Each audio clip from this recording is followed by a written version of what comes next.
What is going on, everybody? What is going on? The Catch. Fam, hope everyone is having a great week. Hope today has been the best Tuesday of your life. Happy October to everyone. We are down 1 month of fantasy football already. It has flown by, and it's going to keep flying by. We're heading straight into week 5 of the season. A lot to get into today.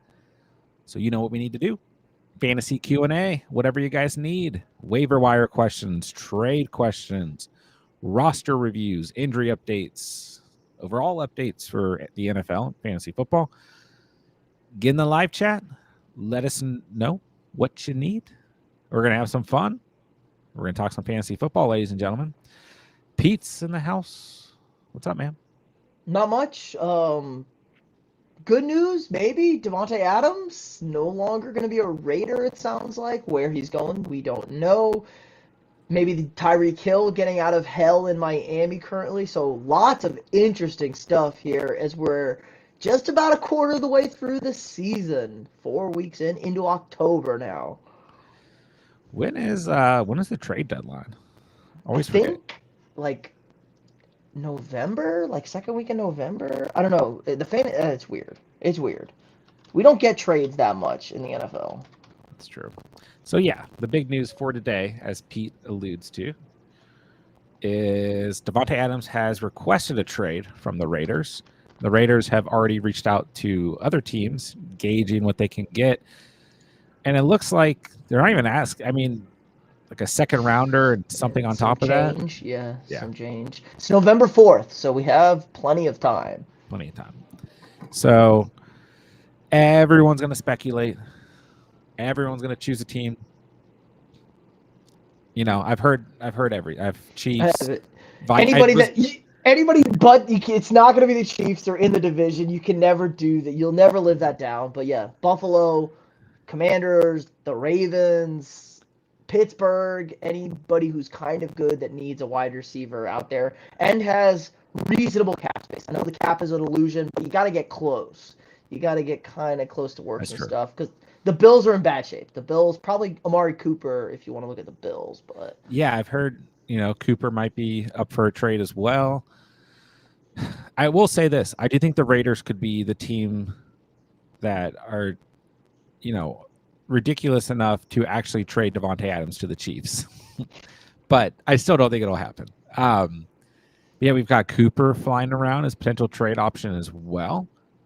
That would mean, I think, if Cooper's out of there, I think that the Browns are hitting a panic button, reset button. But I don't know, because I guess they tried to trade Cooper for Ayuk as well.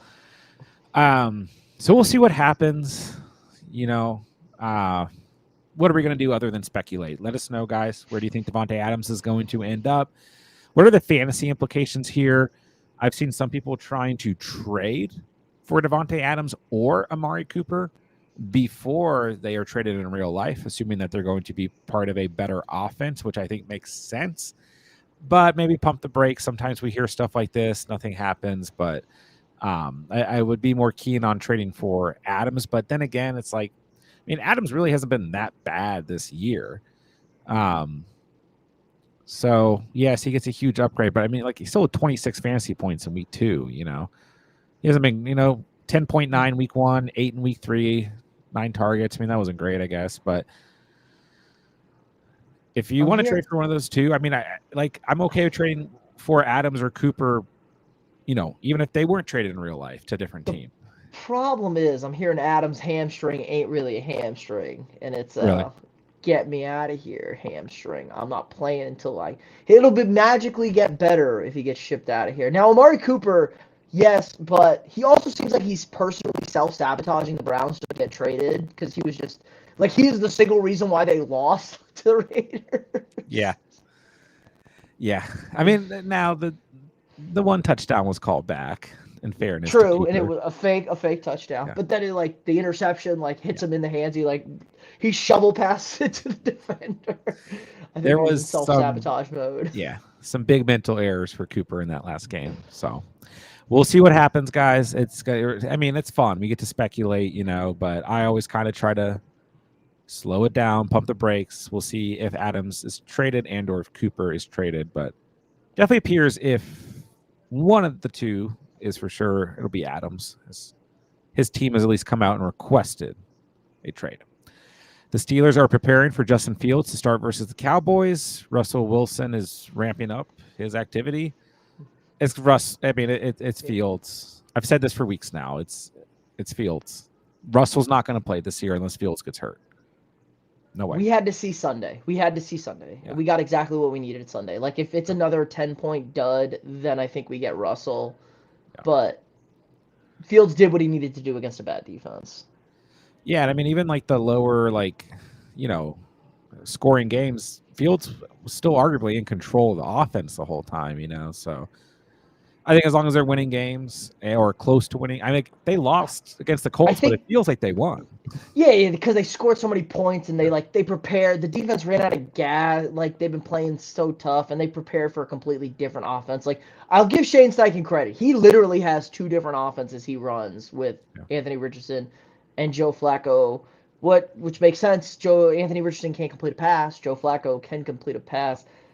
But I think Russell does add a little stuff in those low-scoring games. Yeah. Like, he'll move the chains better than Fields does, I think, in the short yardage completions. But Fields, with the running, what we saw, it's all Fields all the time. I'm sure he'll screw it up come Thanksgiving when Pittsburgh needs him to win and the schedule gets super. I mean, the schedule for Pittsburgh is just awful in the back end, so they got to keep racking up these wins. It's definitely a fair point. I mean, you can only squeeze out so many games where you're not scoring a lot of points and your defense is helping you out. I mean, it happens. It's happened with other teams where, defense is first and everything. But, yeah, at some point, there's going to be some of these teams, like you're saying, weeks 15 through 18, Philly, Ravens, Chiefs, Bengals.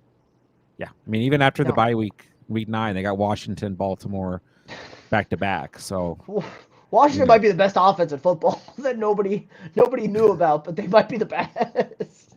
Aren't they? Isn't Washington on like a historical pace right now? They've scored 68% of their drives in the first 4 weeks. That's by far the best in NFL history over any 4-game stretch. Yeah. I mean, the 07 Patriots at their best were like 57%.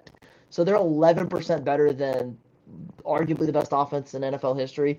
They don't turn the ball over. They score points now. They had the field goal touchdown issue, and now it's all touchdowns all the time, baby. That's my team. It's a good year to be Washington and Minnesota fans. So it's not bad. Let's go. It's definitely good for fantasy. Both offenses are putting up points. Let's go.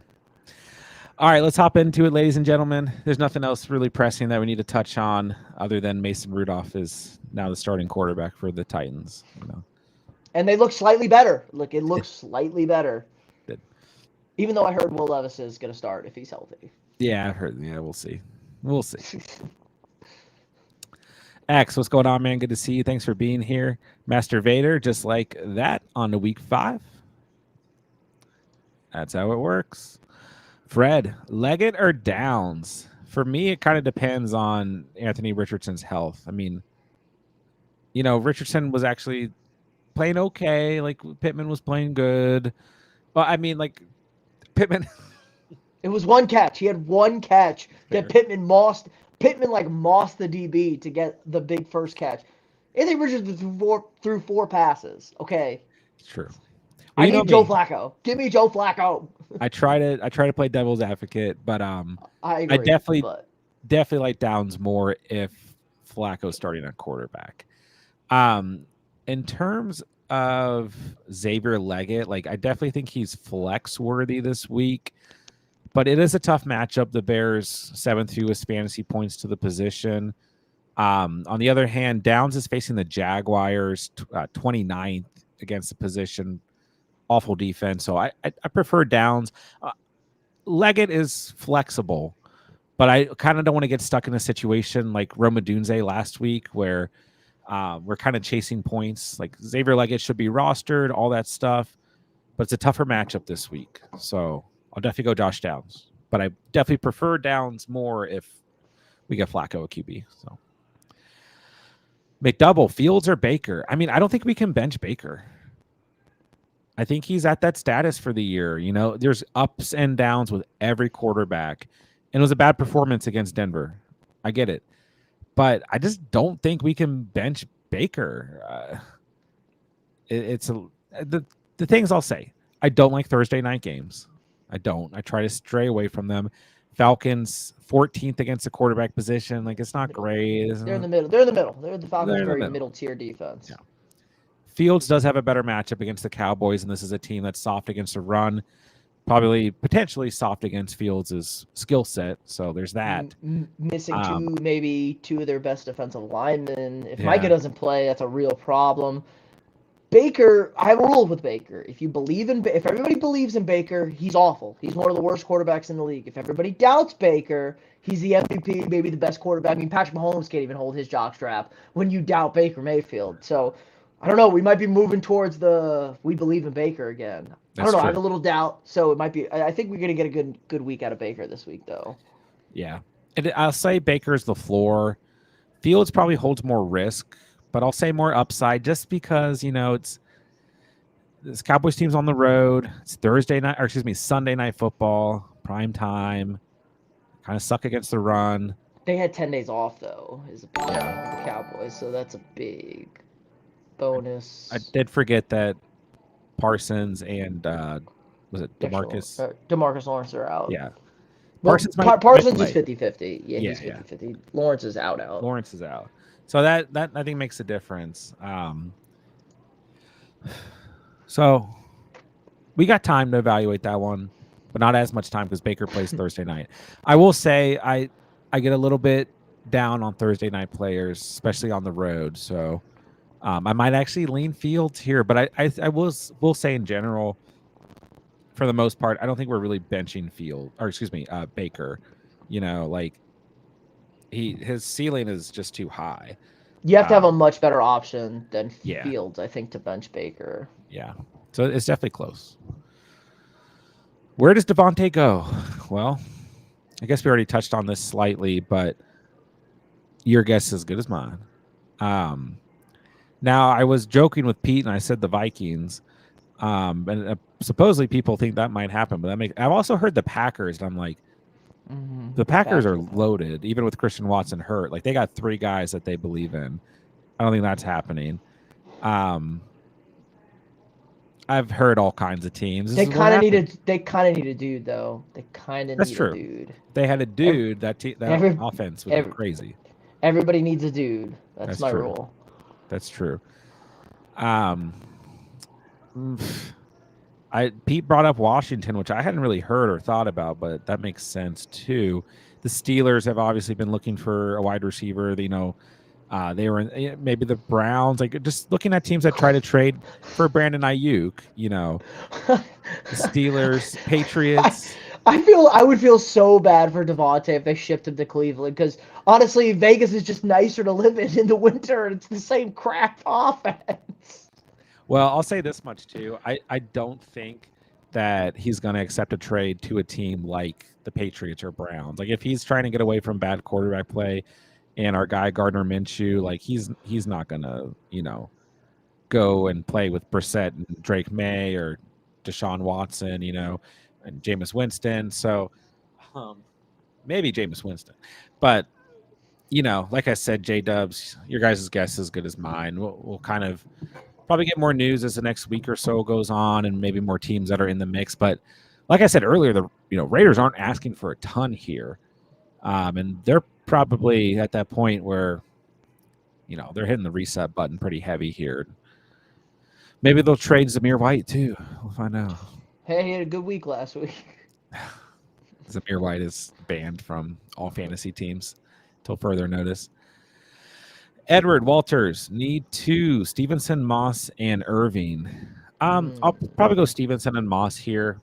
I think Bucky Irving's okay, but for me this week he's kind of in that, like, only if you need to category. Falcons are top 10 against the running back position. Thursday night football. Just give me I'd really like Zach Moss even up against a tough run defense. Should be a good game script there. Stevenson has a really, really good matchup. The Dolphins are just awful against the run. A lot of bad teams in that game. Yeah. So I think Stevenson, still disappointing this past week, but he at least had 13 touches. So I think he'll bounce back.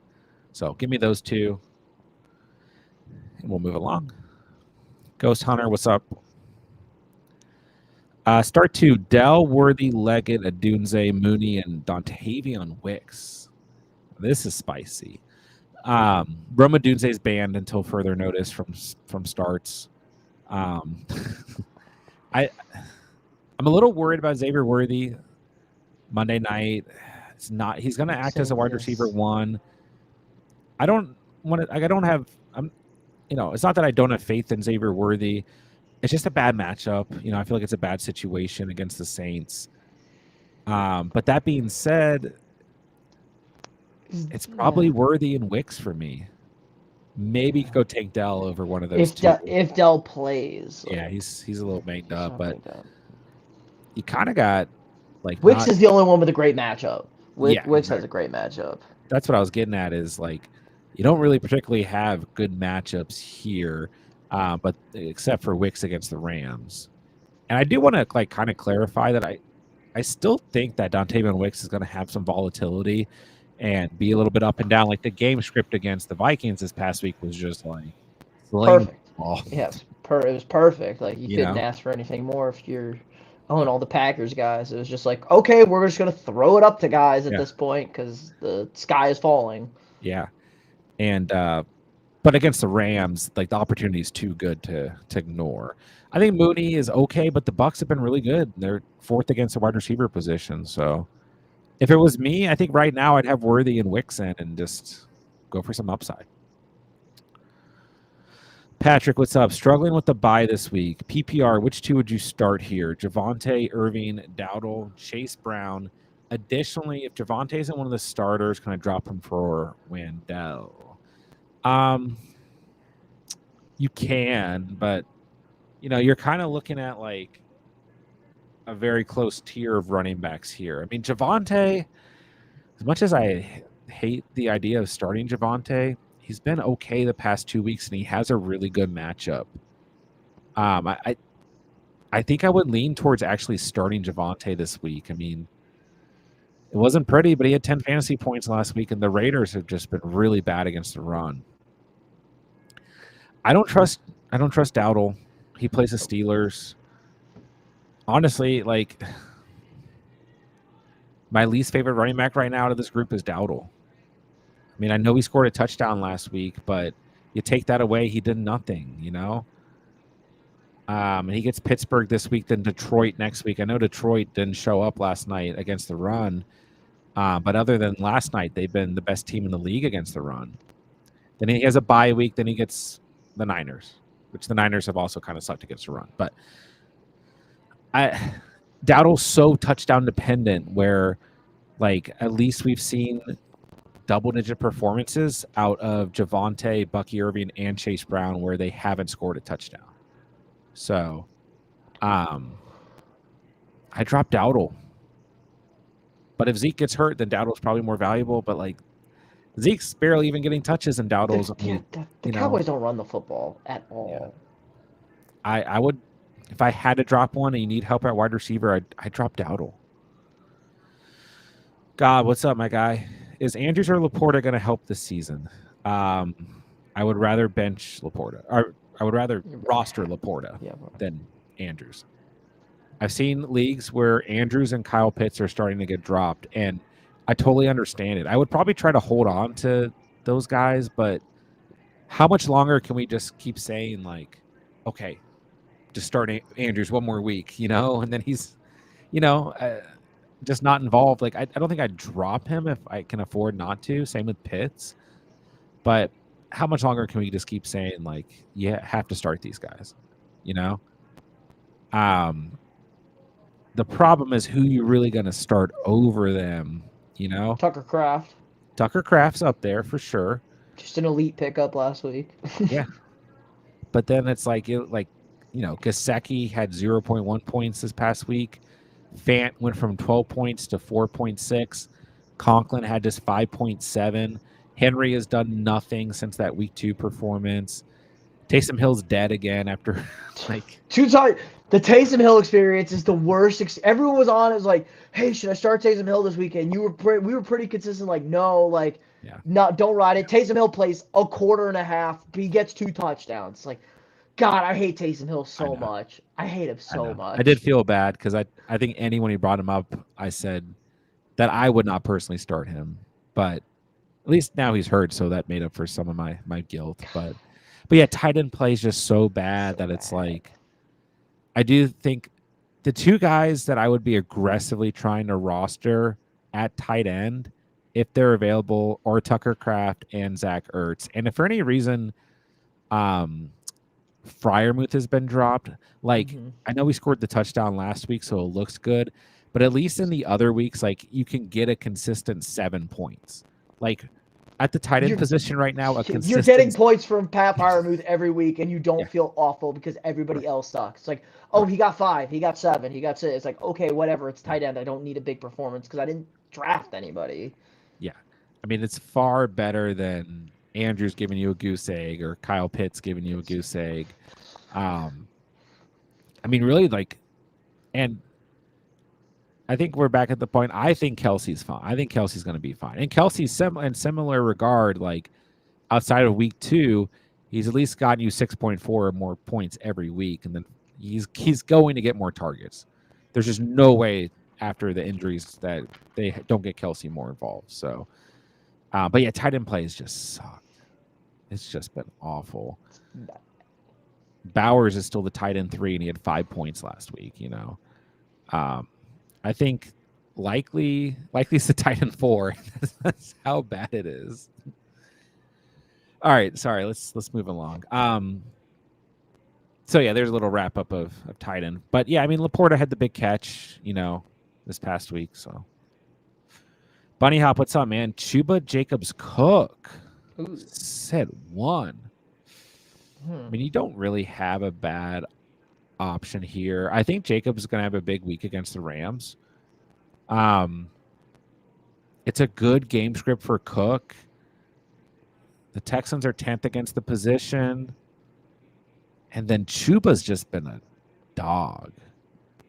And he gets the Bears. I think am I crazy for wanting to bench Cook here? A little. I would lean. Listen, I love Chuba. I never gave up on Chuba. I have multiple Chuba shares, and it paid off the last 2 weeks.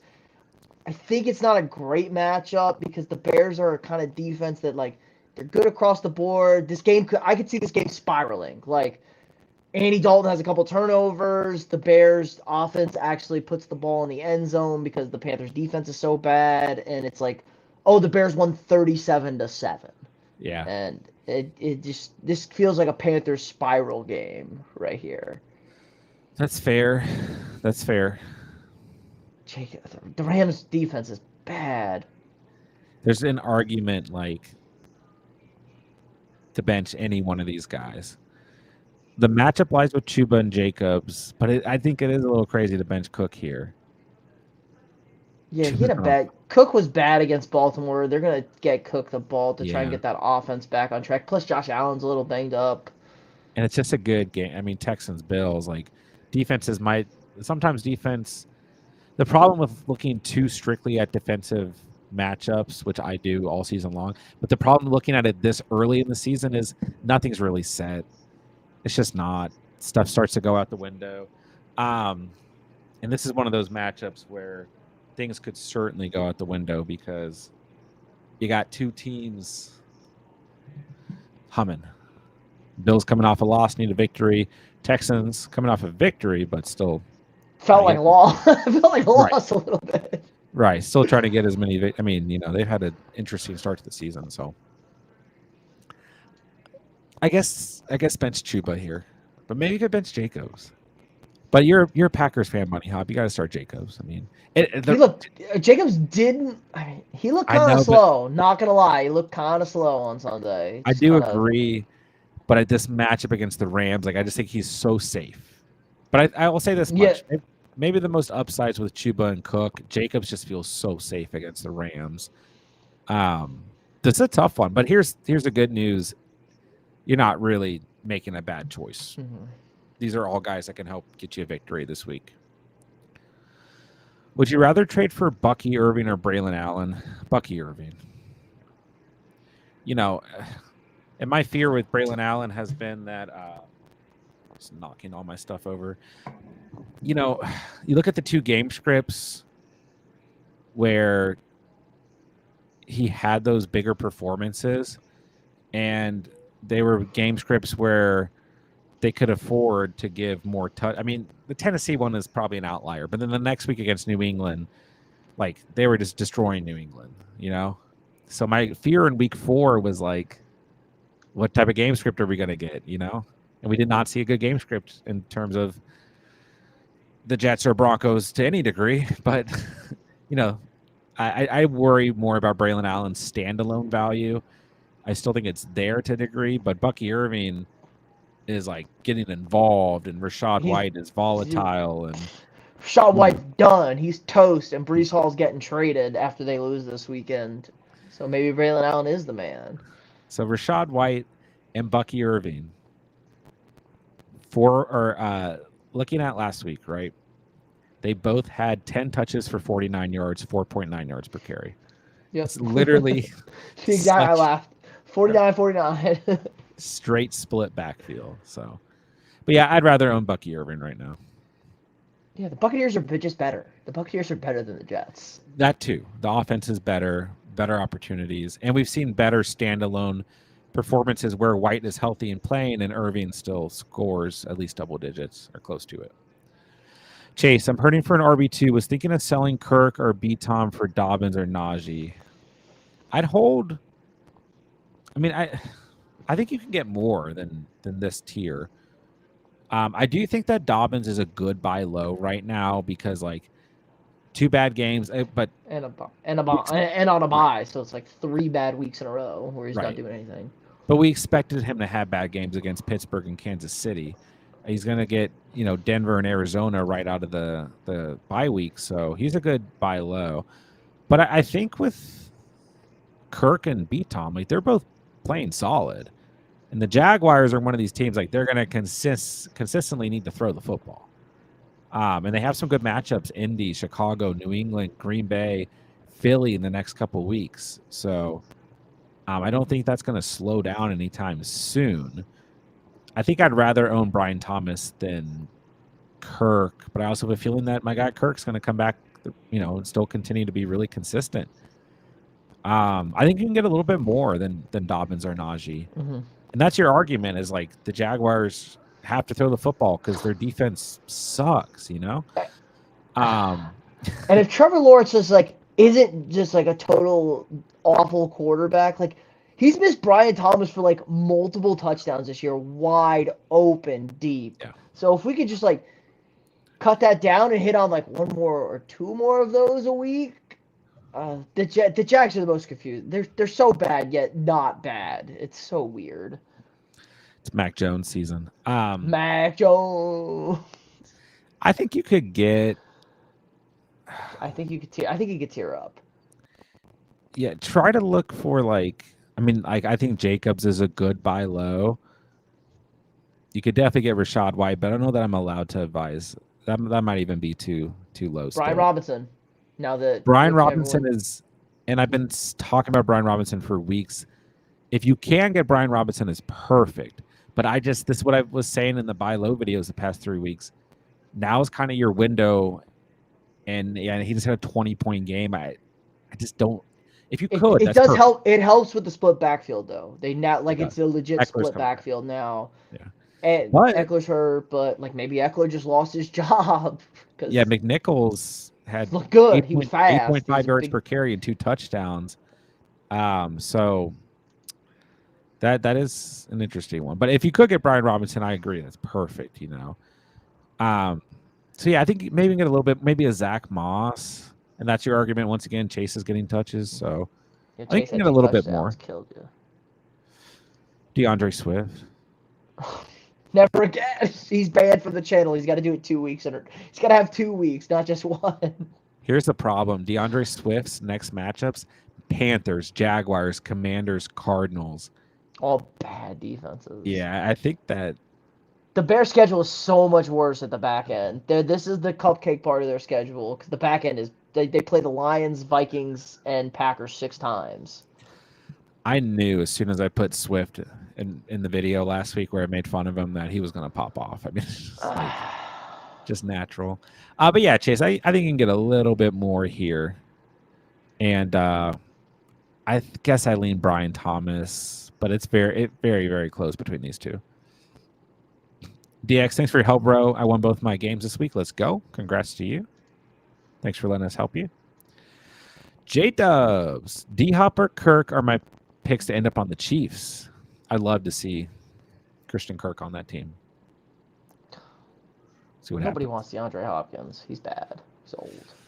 Yeah. But that, I guess, I mean, the Chiefs are kind of in this position where I feel like no one wants to trade them. So I feel like you're losing. Yeah, you're losing the trade.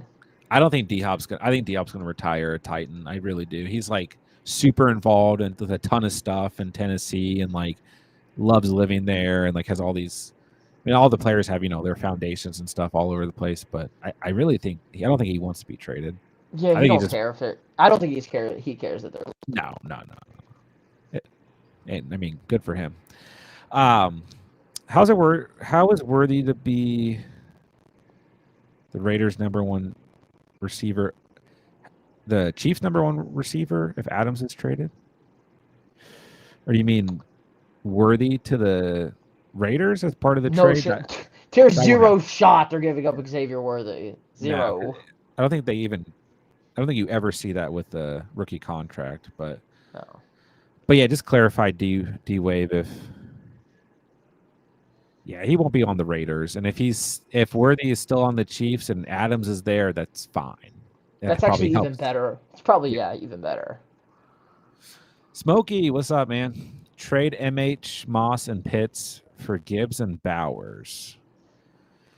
All right, let's take a look. Bijan, Moss, Brown, Braylon, Bucky, MH, Neighbors, Godwin, Hickens, Keon. So that would put you with Bijan, Gibbs, no Moss. But then you just have Neighbors, Godwin, Higgins, Keon. Oh. It's not the worst. Yeah. I do think MH and Gibbs is fair, but we just got two different.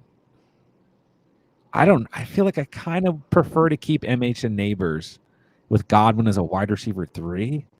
I'm so 50-50. I don't know which way the Cardinals are about to go. We saw Mopey Kyler Murray last weekend. I don't like Mopey Kyler Murray pouting on the sidelines is a problem. This Cardinals thing could explode, and they do not, like, the offense just turns into we hand the ball to James Conner and we can't do anything else. That's fair. I mean, Gibbs and Monty behind that offensive line. They just score, baby. Just get them touchdowns. I know the Hawks had like 2 or 3 starters out up front. We knew this was a perfect game for the Lions to run the football finally because they were not missing insignificant starters either. They're pretty good. The front. Something about the Lions and Seahawks when they play, it's just like points. This is close. I mean, you get to upgrade a tight end. I guess I'm more interested to know who your tight end is. I'm assuming is it just Pitts? That's probably what it is. It's just Pitts, man. It's like a really big upgrade. Yeah. I mean, it's definitely a doable trade. Moss and Pitts for Bowers is definitely fair. You replace Moss with Gibbs, and you lose MH. It really, the only thing that worries me is you get a little weaker at wide receiver. And I don't particularly trust Chase Brown, Braylon, or Bucky. Like, they're startable, but they're not I actually really trust Moss. So, very, very, very close. If you feel good about it, I think it's okay. It is a fair trade. I'll put it that way. It's a fair trade. But sometimes a little interesting when you're letting go of a wide receiver 1, getting an RB1, but Bijan also hasn't been great. He's been fine, hasn't been great. So Gibbs Bijan could be nice. It's a fair trade. It's close. Martin, do you think trading for Devontae is worth it to stash trading London for him? I mean, if you can, that's fine. Like Adams is fine. I mean, like Pete was saying earlier, he may not play until he's traded. So if you can afford to do so, that's fine. I think London's probably fair for Adams. But I also like London, you know. Tommy, what's up? I had a 16% chance to win entering Sunday Night Football. A-Chain versus Cook and Andrews beginning Monday Night Football. Only needed 11, and he failed. Dang. Yeah, I think I've downgraded. I tried to tell everybody. Dolphins bad. I thought Tyler Huntley would be a little better. Now they did look like there was some light. Of course, he poaches the touchdown from the 2-yard line or whatever, which should have been A-Chain's. But the Dolphins you can't start any of the Dolphins anymore. To be fair, they tried to run it like 2 times with A-Chain, and he didn't get it. So, but you're not wrong. Huntley vultured it. Sorry, Tommy. So a lot of leagues do median, like a league median win, which makes these type of losses feel better, but some people don't like that. I'm in one league that does it. J-Dub's question: what are we doing with Dolphins players? I'm just desperation only. Like I'm just done with it. I'm done. They were flexes for me last week. Got downgraded. I think I have had A-Chain as a start in the video, but I have to record those before Monday Night Football. So I thought against the Titans defense, he would at least have like 10 points at worst. Yeah, get a score. Yeah, and I mean, I guess he almost scored, but it's the bigger problem is the offense as a whole. Jalen Warren was dropped. Is he a must add? No. J-Dub says I'd add Jalen Warren if available. He'll be more explosive than Najee once healthy. I mean, how long is it going to take Jalen Warren to get healthy is my thing. Didn't he get hurt like 6 weeks ago? I heard it's a while. And it just seems like Arthur Smith wants to funnel that offense through Najee. Oh, that's right. I mean, Jalen Warren had the new knee injury. Yeah, that's right. It's like, I forgot about that. I heard it's like 3 to 6 though. They don't, and they're in no rush. Now Pat Cordero did get hurt, so that's a bigger blow to this offense. He had 6 points in a quarter. I was like, oh man, this is an amazing play, and then he's like dead. Come on, man. Yeah, Warren's just done nothing this year. I mean, it was okay against the Broncos in week 2 for what it's worth, but I'm not. We haven't seen it with Warren thus far. Injury update on Rice, asks Young Shizzy. We don't have an injury. I mean, I know he's getting new evaluations. He's. It sounds like it's not an ACL tear though. Yeah. Which. He might be back this year, but they're looking at like he might be back for the playoffs. Not the fantasy playoffs. The real playoffs. Yeah. And they're doing a ton of different testing, and I'm not going to try and I've read everything. I'm not going to try and act like I can explain it thoroughly to you guys. But yeah, it might not be a tear. It might just be like ligament damage. It's still not good. It might be better than initially thought, but it's really not good. And the problem is you feel like you don't want to drop Rashee Rice just in case. Because even if he's back like week 15 is the timetable, and it's like, well, he's good enough to hold, But the injury update's not good. And yeah, they have this is also an Andy Reid play. They have a bye week next week, right? So they're going to try and be a little mysterious about this. But I think everyone knows it's not good. And yeah, he's probably still very, very close. I mean, he ain't playing for your fantasy team this year, I'll tell you that much. Yeah. It's like you can probably drop him, and it's probably going to be okay. But I guess I don't want to say for sure. But yeah, it's not. Shows up championship game, scores 30. I know. Good. And Savvy, flex Higgins, or ETN. I mean, I think there's probably more upside with Higgins, Ravens, Bengals at home for the Bengals. I will say the Ravens defense looked much better this past week, but Higgins still brings the upside here, so I think he's a good start. Ravens are 24th against the position, but if you want a floor, I mean that's what ETN is this year. He's a floor. He gets the Colts. They've improved slightly against the run. I'd probably go Higgins in PPR. Tua could be back week 8. Yeah, I mean, there's just more and more mounting pressure. But this It was doesn't what matter. I don't think. I just don't think it matters. this is what I talked about like last week is like the week before. It's like Tua's probably going to play again this year. But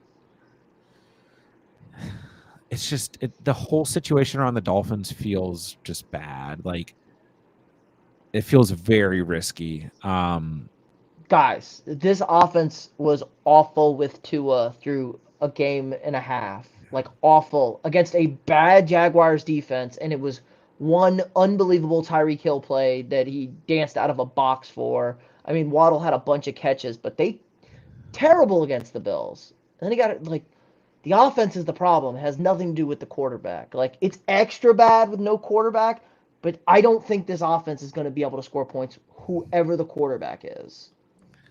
Yeah, we kind of like break it down, and week 1 was good for fantasy overall. Like A-Chain was very productive in that game.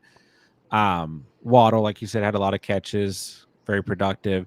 Hill had the big catch, and 6 other catches, but they all had 16 or more fantasy points. Then the onslaught in week 2 against Buffalo. I mean, really, the receivers have done nothing since week 1. A-Chain had 7 catches and the receiving touchdown in week 2, 96 yards on the ground, and most of that was in garbage time. But other than that, he hasn't done anything, so it has already been shaky, to say the least. Then week 3 was a disaster against Seahawks, and then they bring in Tyler Huntley, and it's still a disaster, arguably more of a disaster. So, yeah, I'm just staying away for now. But it's hard to just stay away when he drafted Hill in the first, A-Chain in the second, and Waddle in the third, But we'll see. If Tua's back, that does help. And I think it would make A-Chain startable. And it makes other guys startable, but we maybe need to tamper expectations. This is not the same offense it was last year. Joe, good to see you, bro. Is Rice done? I feel like we don't need to go over this again. Pick up Addison. Pick up Addison. Yeah. I don't care if he's coming. I don't care if Rice is coming back. Pick up Addison over him. And like, if you drop Rice, who's really gonna go pick up Rice right now when they have a bye week next week? I mean, I guess in theory, like if something comes out, like sure. I mean, especially like a team in your league that's like undefeated or something wants to try and hold him, I should say. But yeah, Addison, especially like if you're like, you've only won 2 games this year or whatever, like, yes, Addison, for sure. Chase, we are still waiting to hear on Rice. The swelling needs to go down so they can determine if the ACL is torn. I feel like he's. And does anyone disagree that Rice is droppable, or have heard anything that would indicate that he should not be dropped? Is Jalen Wright worth holding if I have A-Chain? I mean, my answer is no. Yeah, I have had nothing. I've wanted nothing to do with Dolphins running backs other than A-Chain this year, and I'm sticking to it. I know we saw Jalen Wright get some touches, but what happens when Mostert's back? Jeff Wilson's been hurt too. Like he got hurt in pregame. It's just like insult to injury here, but if A-Chain goes down, then you still got 3 running backs involved here. It's just an awful situation for fantasy football. So start Burrow or Fields. Burrow is the floor. Fields has a lot of upside. I don't think Burrow plays good against the Ravens. Yeah. I'll say this. I'm in on Fields this week. I don't know if he's going to have 31 points again, but I like this game script. I like this matchup. They're at home, Sunday Night Football. I'm in on Fields this week. With Adams leaving, who's going to take over as wide receiver 1, Myers or Tucker? Definitely Myers. Tucker is not really built to be a wide receiver 1. He's more of like a flanker upside. Still plenty of value, but Myers. That Baker Godwin stat turned out well for the first 4 weeks in the Superflex Catch Fam League. Aren't you like crushing that league? Thoughts on Tucker if Adams gets traded? I think it hurts Tucker, actually. I know he's been fine the past 2 weeks, but I always say this about, like, I think I really like Tucker. I do. But he's also a player that's going to benefit if Adams and Jacoby Myers and Brock Bowers are all lined up in front of him. It's going to be a little bit more sneaky that way. So, but yeah, I mean, Tucker is still probably startable, but he's also going to be volatile. It's been good the past 2 weeks, though. But you take away that rushing touchdown this past week, wasn't super involved. Packers or Broncos this week? I like the Broncos a lot this week. Yeah, I like the Broncos a lot. Packers are probably okay against the Rams. Rams look just really, really bad other than Kyron Williams last week. We also don't know, like, G. Alexander's status. And Packers are okay, but I like the Broncos a lot. I think they have a really good opportunity against a Raiders unit that is apparently up in flames. Derek, what's up? Good to see you. Good quarterback streaming pickups for week 5, asks J Dubs. Good question. Of course, it's going to depend on, your league size, your format, who's available, all that stuff. I'll say a couple names. I like Geno Smith a lot. Geno's going to turn into one of these guys. He's sitting at 43% rostered. He'll be rostered in more leagues. He's a QB8 in fantasy. He's been very, very quietly solid, and not just from a fantasy perspective. I know he's thrown some interceptions this year, but Geno's been really good for the most part, like real life as well. So I really like Geno. He gets the Giants. The Seahawks are at home. The Seahawks can do some damage. I know they gave up a lot of points last night, but they scored a lot of points too. Fields, if he's available, 43% rostered. Really like Fields this week. Might not have, 30-plus points, but still solid. Those would be the two. If Sam Darnold's out there, then, Sling and Sammy, pick him up. No questions asked, but he's sitting at a higher roster percentage as well. He's at, let me see.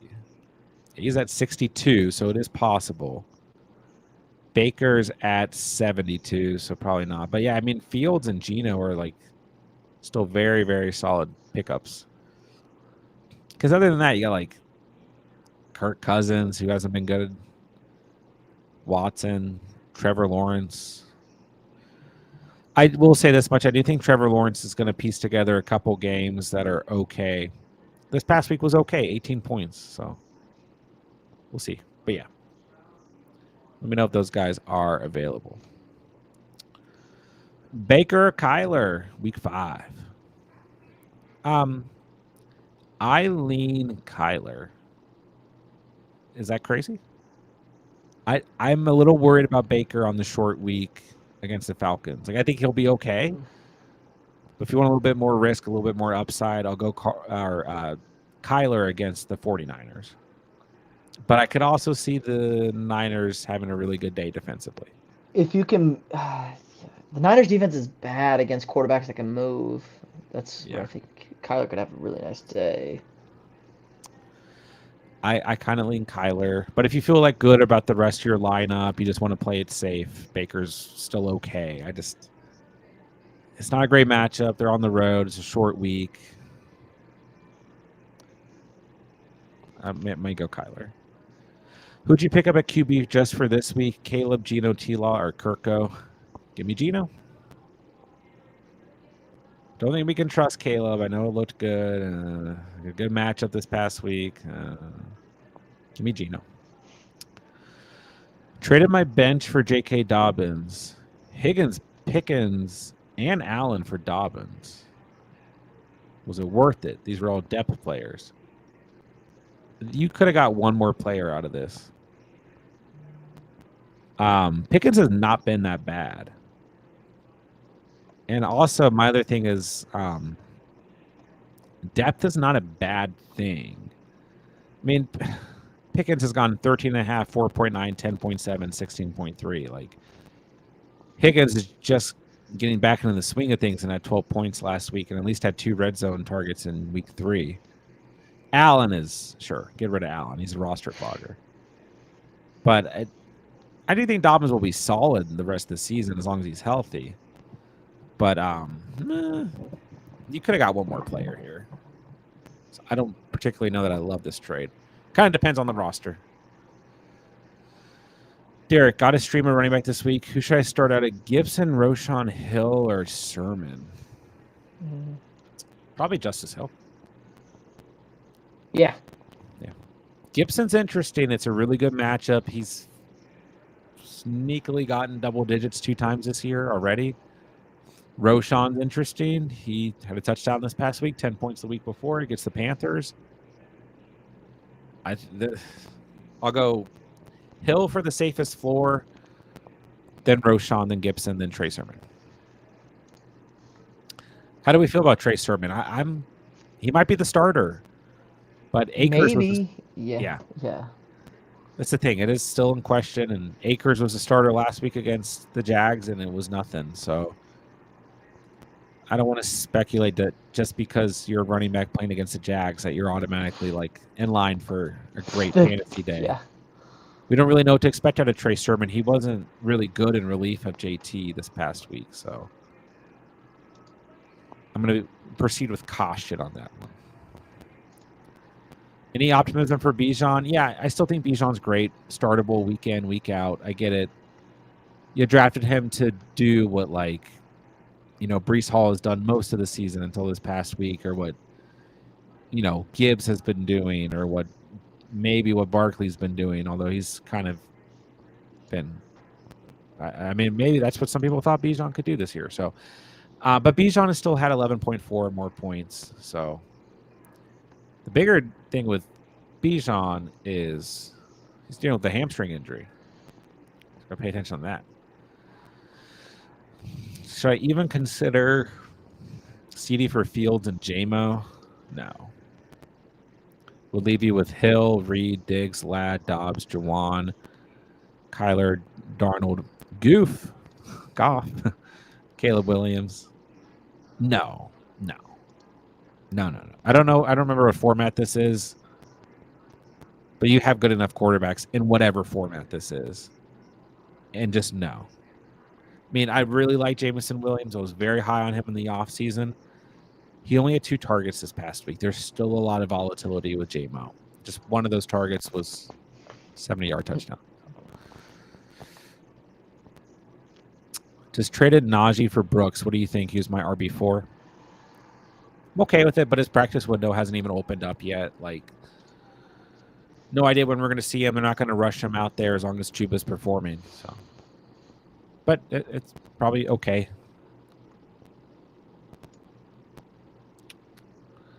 Said he would include one more player. I mean, maybe it depends on the player if you really feel like you need to do it, but I'd probably just hold. I'd hold CD. It's just not enough for CD. Yeah. Really, really selling, a JMO high there. So I think it'd be a bigger win for them. Arizona laid a huge egg. I lost my matchup on Wilson and tight end of Arizona, but tight end position is all crap. Yeah. I mean, I addressed this in the start set video, but Michael Wilson is... We are never trusting Michael Wilson or Greg Dortch. Ever. Awful call by me. I was higher on Wilson, but still awful. What running back do you think I get for Pittman or Worthy? The problem with running backs this year is like no one's really been bad. No. You know, I mean, you can get a guy like Pollard or Moss, Brian Robinson, which I don't know if that'll happen. Dobbins. It's just the problem is there. I mean, maybe get ETN.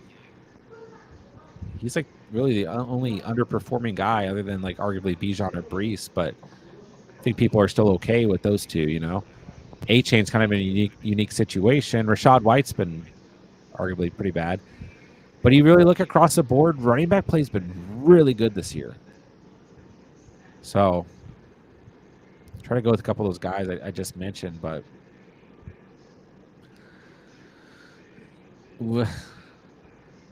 Pittman's a little shaky, and I think some people are still shaky on Worthy. But you can potentially get a deal done here. Would you start Dowdle or Braylon Allen? I would still start Dowdle. It's a bad matchup for Braylon Allen. They are on, it is a London game, so sometimes defenses go out the window, but just give me Dowdle. Should I pick up Javonte off of waivers?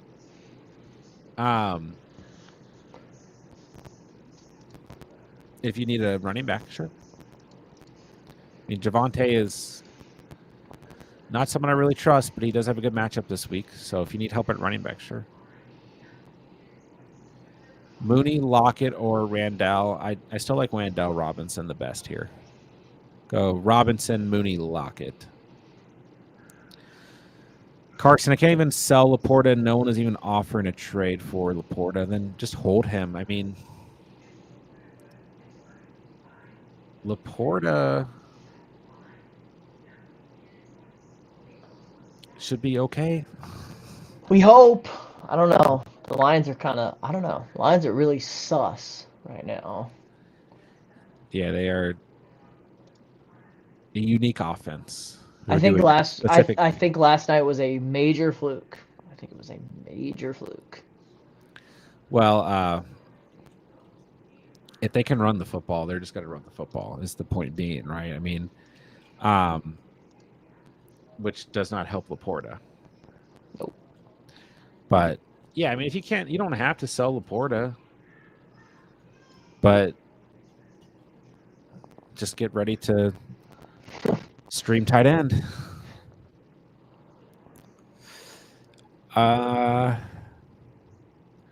Elias traded Laporta, Mooney, and Connor for Ferguson and JT last week. That's a good trade. That's a good trade. I'd take Ferguson over Laporta and Mooney, and I'd probably still take JT over Connor. That's a good trade for you. Tommy, prioritize these in order for flex long term. Wicks, Leggett, Tucker, Coleman, Algier, Warren. Wicks, Leggett, Tucker, Algier, Coleman, Warren. Yeah. They said this was going to be the year of the tight end. I know most tight ends drafted like early in a long time. Kincaid's been okay. McBride's been okay when healthy. I do think Kelsey will be fine. But yeah, it's been an awful year overall. Andrew's bad. Pitt's bad. It's the year of the running back, baby. It is. Ingram's hurt. And Njoku's hurt. Ferguson was hurt, but he's been good. So.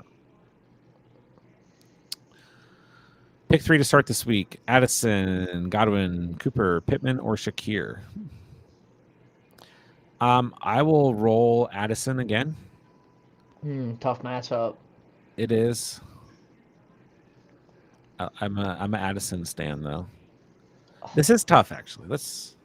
You got to start Godwin. We just can't. Yeah, you start Godwin. Yeah. Can't bench Godwin. I think you got to start Cooper too. I don't know. This team is awful. They may not throw him the football because just like spite. It's Washington though. God, I hate. Yeah, we said that. What did Arizona do against them? Absolutely nothing. Nothing. Yeah. 45 yards received for MHJ, leading receiver. I'm starting Pittman if Joe Flacco's the quarterback. Like, he's a must start if Joe Flacco's the quarterback. Is a good matchup. I like Shakir this week. I think Shakir's just safe. If it was me, I like Godwin, Cooper, Shakir for the safest floor. But I definitely think Pittman over Pittman over Cooper or Shakir is fair. We'll backtrack on Addison. It is a bad matchup. He's still okay to start if you need to. Should I trade A-Chain for Walker? Yeah. Yeah, definitely. Yeah. K9 is awesome. I had Walker as a start, still throughout the week. Had Charbonnet as an arguable flex guy. But I was still a little hesitant, coming off injury, Lions run defense, but no way, dude. K9 just good. He's just flat out the most He's underrated very running good. back in the league. Yeah, Walker and Monty just looked like madmen last night. Some of those runs we saw. That Monty swing pass, that swing pass to Monty that went for like 35, 40 was runs angry. Last night had some of the best runs, maybe of the entire season. Can I start the Chargers or Texans defense the rest of the season? No, it's dependent on matchup. You got to stream here. Got to stream. Can't start the Texans defense. Should I trade Brees for Kyron or Kamara? I mean, you can, but it's kind of a wash. Brees Hall is going to be fine, guys. He will be fine. It's another tough matchup this week. I mean, it's a little tough stretch. At Minnesota, well, I hate that it says that. At London against Minnesota. Buffalo, Pittsburgh. It's a little tough, but Hall will be fine. If you want Kyron, sure.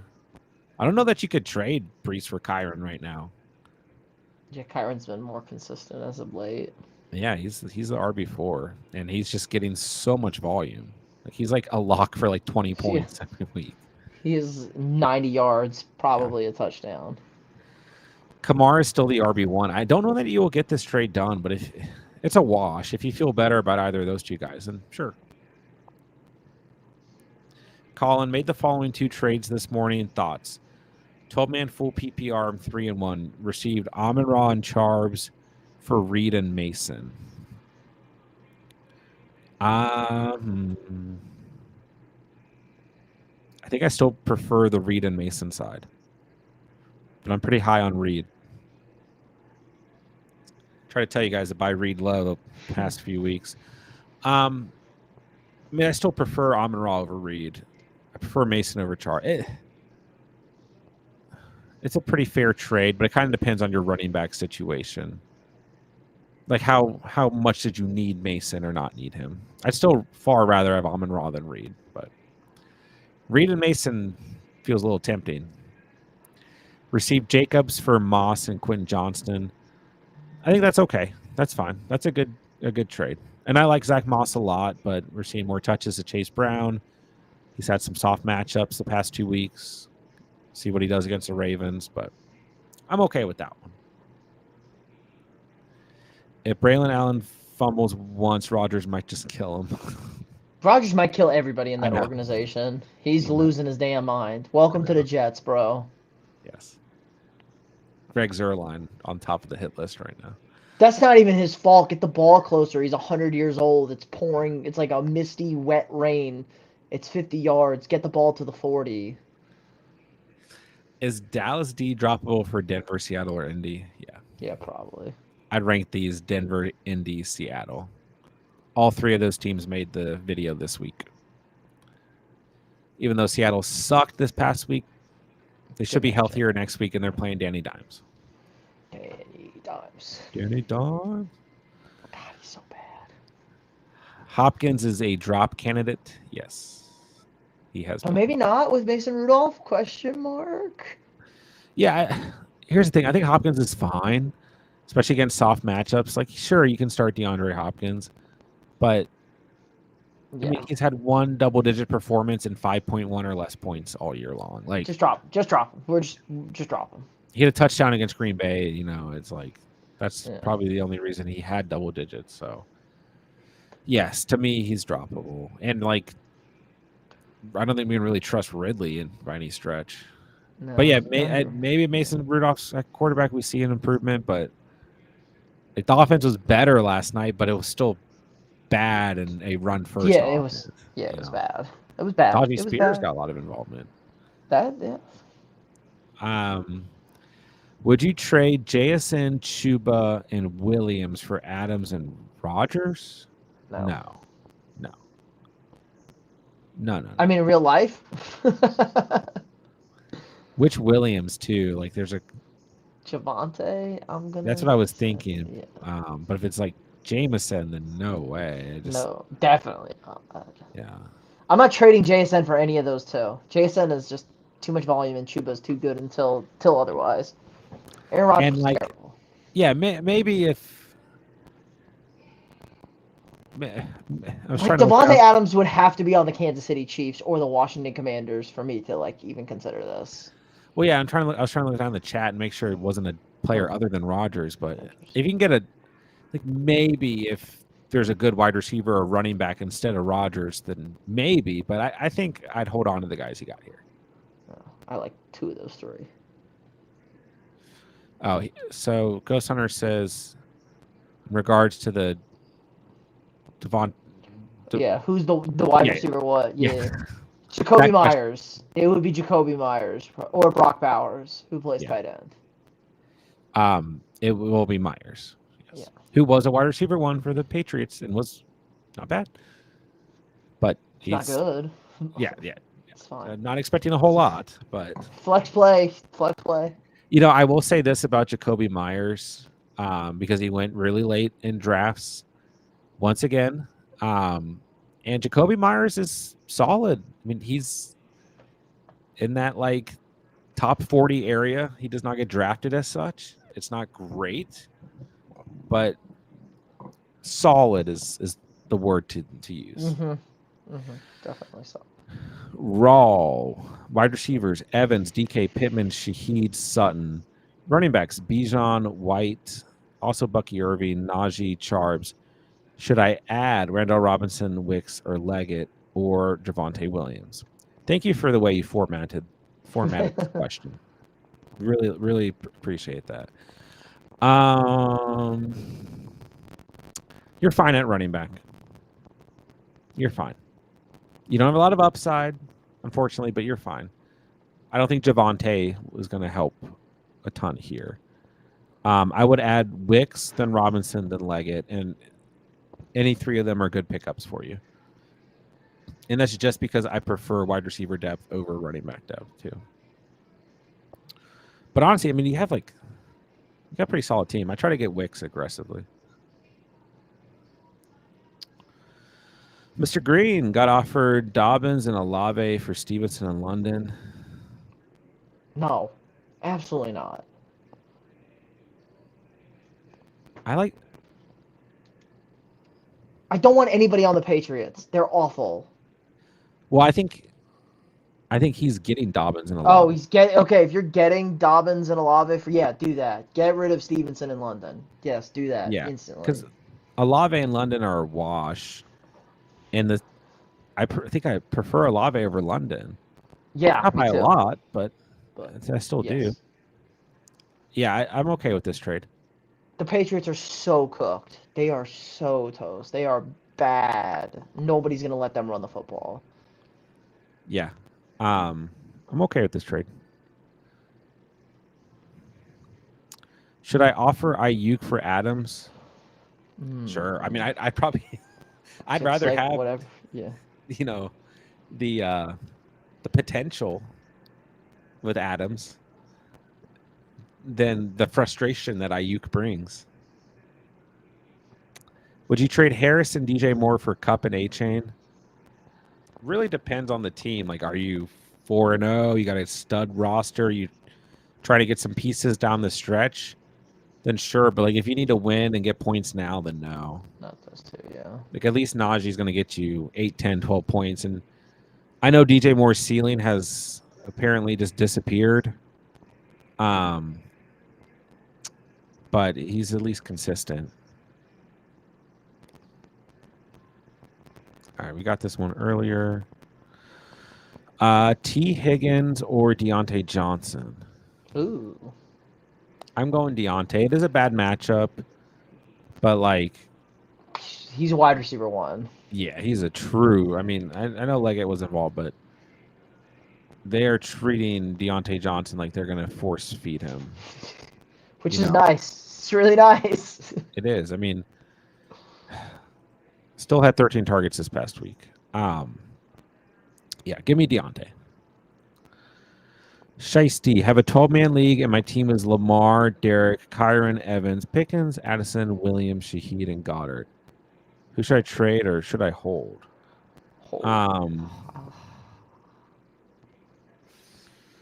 What's your record? Asking, should I trade Evans? And if so, for Hugh? Your team's pretty good. Yeah, I'm kind of holding here.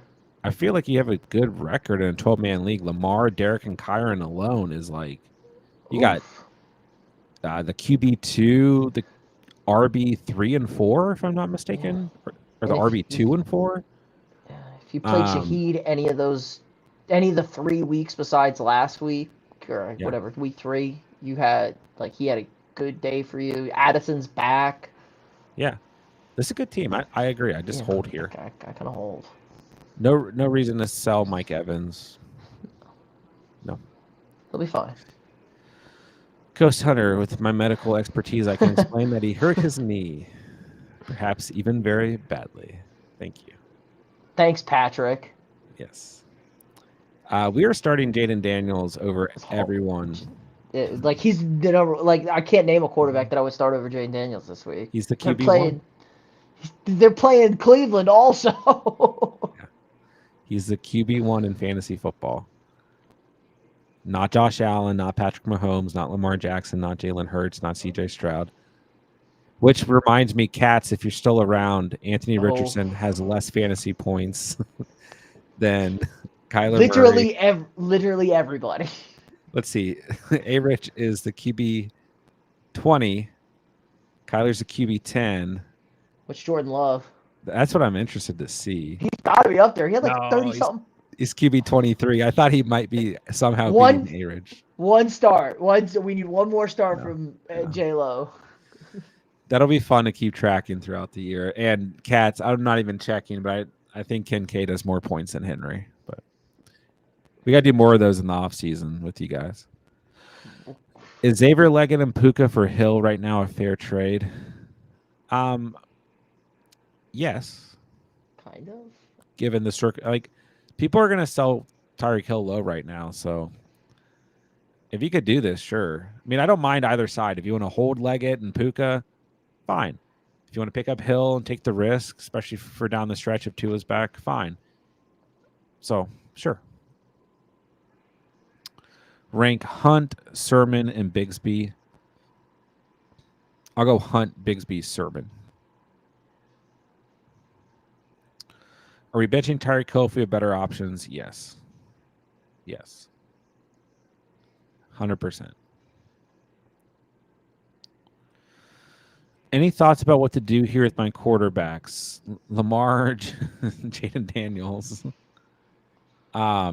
Trade one of them to get I think that's what anything. He's getting at. Yeah. Stevenson, Bijan, B-Rob, Godwin, Olave, Andrews, Kraft, Bucky, Puka. So I think you're actually okay at running back. You start Bijan and B-Rob. Yeah. Just hold Stevenson. You're not going to get any value. He's trash. Don't worry about it. He's trash. Don't worry about it. Godwin, Olave. That's the thing. You need The thing is, in theory, if Lamar gets hurt, then you got Jaden Daniels. If Jaden Daniels gets hurt, you got Lamar. But both are very both are. Well, both are really Jaden Daniels really copying Lamar's play style, where Lamar has this way of slipping and sliding and getting out of bounds. Is very elusive and isn't taking a lot of hits. Jaden Daniels still got to work on it, but we've seen Lamar out for like Sure. like we've seen, like it just takes a hit. They're small. I'm more worried about just the frame, like just taking hits. Yeah. You're gonna get hit. You play quarterback, even if they don't Sure. run. Like a blindside hit by a DN could break one of those two guys. Sure. The problem too is it can be hard. I mean, if you're going to trade a quarterback, you got the QB1 and the QB2 here.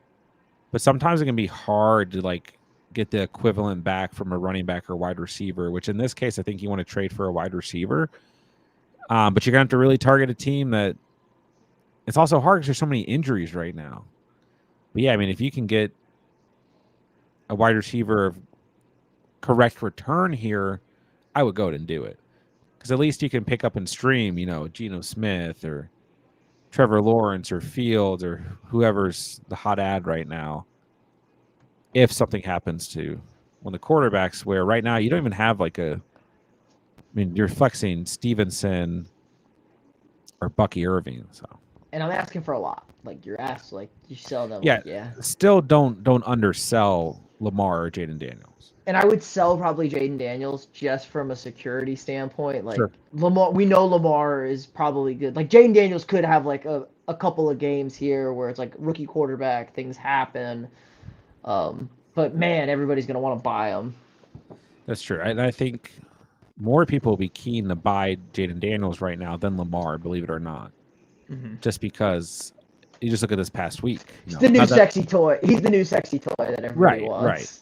Lamar was great this past week. I mean, I think he only had like 5 more, or Jaden Daniels had 2 more points. But I guarantee you people with viewpoints right now are like that Jaden Daniels is 10 times better. So,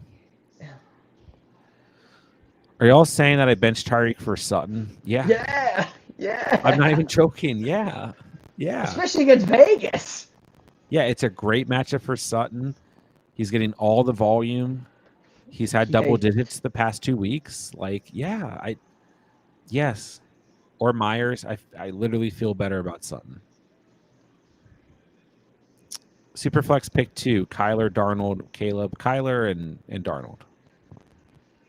Yeah. What's going on, Cy? QJ, Kareem Brown, Roshan, and Wicks. I'm starting Wicks. It's a great matchup. I'll go Kareem Hunt, but I think you could go Chase Brown if you like him more. I'm never starting Quentin Johnson on principle. He is on a bye week, so or is he? Yeah, he's on bye week. Chargers on a bye, but on principle, I'm never starting him. Sure, fair. Just get that out there. Roshan's just such a low ceiling. It's a good matchup, but very low ceiling. It's Wicks and Kareem. Yeah. Roshan's just super touchdown dependent. Yeah. I left Kareem Hunt as a sit, but then in the video, I kind of talked about like he's still startable. I just worried about the Chiefs. Got offered Ayuk for Allen. I also have Brees. Yes, still do. This is a good trade. It's going to feel like a bad trade if Brees gets hurt. But I don't like to determine things off of if this player gets hurt. Yeah, like holding onto a handcuff just in case. This is still a good trade. I know Ayuk's been very frustrated, but it's still a good trade. It'll get eventually Ayuk. It was just he had a good first half, 2 catches, 48 yards, and just did nothing in the second half, which was kind of weird. My call as soon as Debo was back was 3 catches for Jennings, and he had 3 catches. He just had a big catch in between. And it's a very nice big catch too. So yes. That's nice. Who wins this trade? Worthy for Bucky. I'm still taking Worthy here. Yeah, I like the upside. Yeah, and the volume. I mean, talked about this in the wide receiver start sit video for the week. Rashid Rice didn't have a great start to his rookie season. He scored, I think in 2 of the first 4 games, which is exactly what Xavier Worthy has done. So I'm not saying that this is an exact comparison, but Worthy's gonna play as a wide receiver 1. The volume's gonna be there. Is Madison worth a pickup? Yes, I've been saying it for weeks. It's not great. It's not pretty. There's no upside. But if he's a starting running back, I guess Samir White's still getting enough touches that it's a split. But Worthy is the fantasy relevant running back between Madison and Worthy. But don't expect a whole lot. Just traded Cup and Eckler for Stevenson and Terry. I mean, if you need to win right now, Yeah, I'm okay with it. Yeah. Eckler's very interesting because McNicholas, whatever his name is. McNichols looking like a stud over there. Yeah. Now the Cardinals were already having an awful game, and the defense sucks, and sometimes game script can take, but still, He looks just good. he just looks fast. He looks like a total change up to Brian Robinson, who's kind of just But thumper. Eckler has looked really good too when healthy. I mean, with what he's been given. So, but yeah, I mean, if you need the points right now, this is fine. Like I think Terry is going to continue to be productive. We like Terry. We like Terry. You need a good running back until Pacheco comes back. Thoughts on Dowdle for Hunt? I mean, frankly, I'd probably rather have Hunt. I feel like it's pretty established, but I think we're going to have one or two games where like I mean, this past week, like Samaje Perine scored for no reason. Like it should have been a Hunt touch, you know? Just like, and I know Carson Steele had like the fumble, but Carson Steele is never playing again. By the way, he's done. 2 fumbles on 2 drives. When they've relied on him, he's done. He's done for this year. Andy Reid's never going to do it again. He's done. He'll get his spot carries, but he's not going to be a running back for a drive. And there's still rumbling that Clyde Edwards-Helaire is coming back. I think he had to sit out a certain amount of weeks, but yeah, 4 weeks. He's eligible. Y2J29. I'm down Hurts, AJ Monty. Ouch. Starting Baker, Leggett, and Pittman. That's fine. This is actually, I didn't see the second half of this, but yes, this is fine.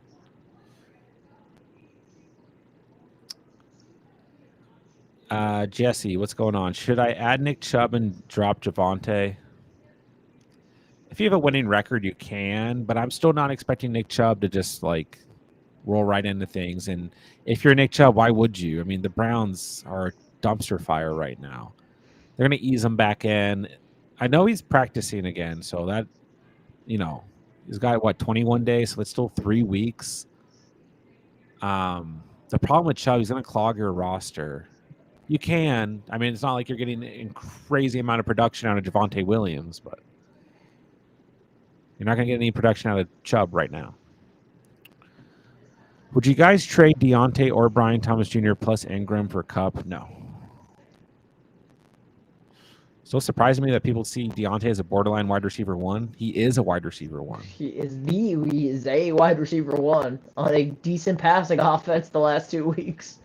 Yeah, I mean, no matter how we want to look at this, the problem was not the offense or the problem was Bryce Young. Yeah. Like it's clearly Bryce Young because the offenses looked really good the last 2 weeks. I know it's awful defenses, but still, that's what it should do against awful defenses. Yeah, I mean, he's at 26.2 and 21.3 points.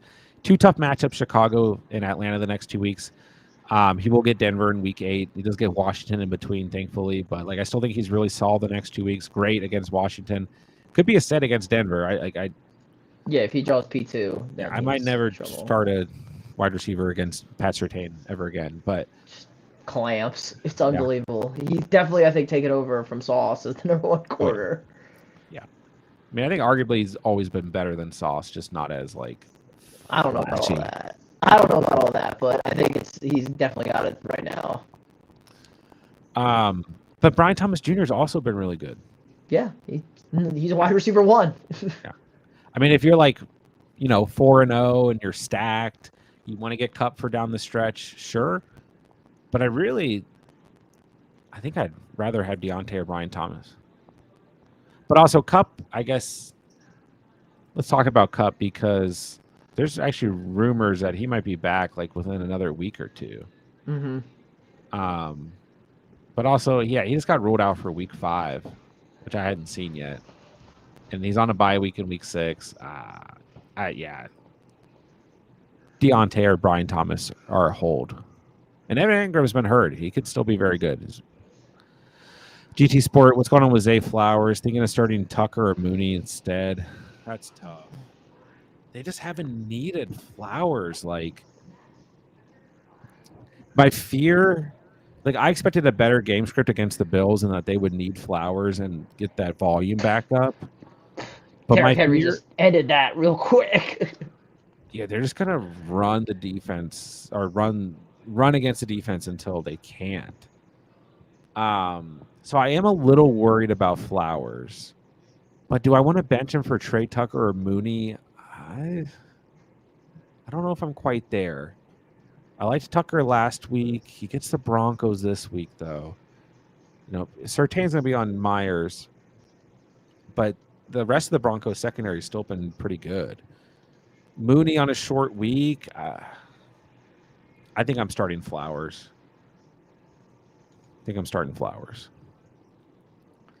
But yeah, the Ravens just haven't needed Flowers.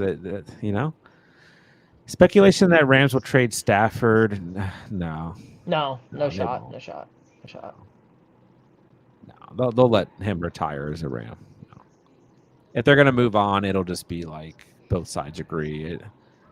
What is Stafford supposed to do? There's like 5 offensive linemen hurt, and Kupp and Puka are hurt.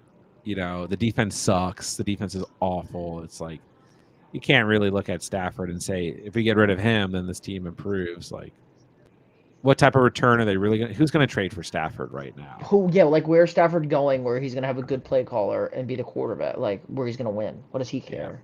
Yeah. Stafford still holds a ton of respect in that organization and built – like, they won a Super Bowl, 3 years ago, whatever it was. Yeah. So it won't happen. That's a poor – everyone's got to write an article about something right now. Should I drop Ramondre for Swift? Oh, God. Swift's guys, I'm telling you, I'm back on Swift. The matchups are so... I need to see... he needs to do it again this week before I can, I didn't drop Swift yet, but I ain't starting him. That's for damn sure. The matchups are so good for the next 4 weeks. I think I hold Stevenson, though. He doesn't have bad. He gets the Dolphins, the Jaguars, the Jazz, not as good, but then the Titans. I'm probably holding Ramondre, but if you're angry at your lineup and you've been losing games, Swift has the upside here, but there's still a lot of risk. Who to put in a claim for first, Wicks or Fields? You got Purdy, Carr, Tua. Wide receivers are Evans, Higgins, J-Mo. I'd probably prefer to go for Wicks. I always am going to, if there's a high upside wide receiver running back, I'll go for Wicks. Purdy's going to be startable every week. 1 and 3 after some bad luck. Full PPR. Trade away Garrett Wilson for Evans. It's pretty much a wash. Yeah. I don't think this is going to solve your problems. Now, obviously, if Baker's throwing a touchdown to Evans, good. You just become so Tampa reliant at that point. Yeah. There's no bonus points. I still think Wilson's going to be better this year.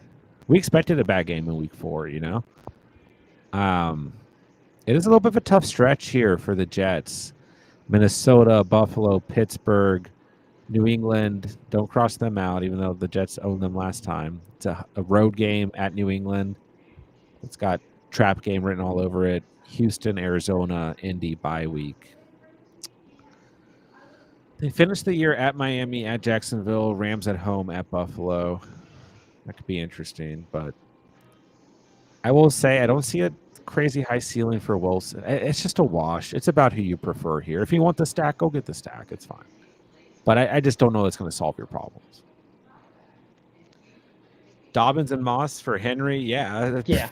I will do anything to get Derrick Henry, yes. Yes, anything. Is this going to happen, Joshua? Probably not. But if it could happen, you're saying at the bottom he adds Waddle? Yes. Yes, do it. Yeah, do it. for sure. Don't care. You're getting. We're at that point in the season now. You got the RB2. Is he going to have? You're not losing anything with these 3 guys. You're losing nothing. Yeah, you can do this. Would you stream Kraft or Kate Otten? I'd stream Kraft. Good matchup. Listen, Kraft could have a much lower ceiling this week, but we're gonna roll with the Kraft train. Do you still trust Fairbairn? About to drop him and start streaming. I mean, the kicker position is very volatile.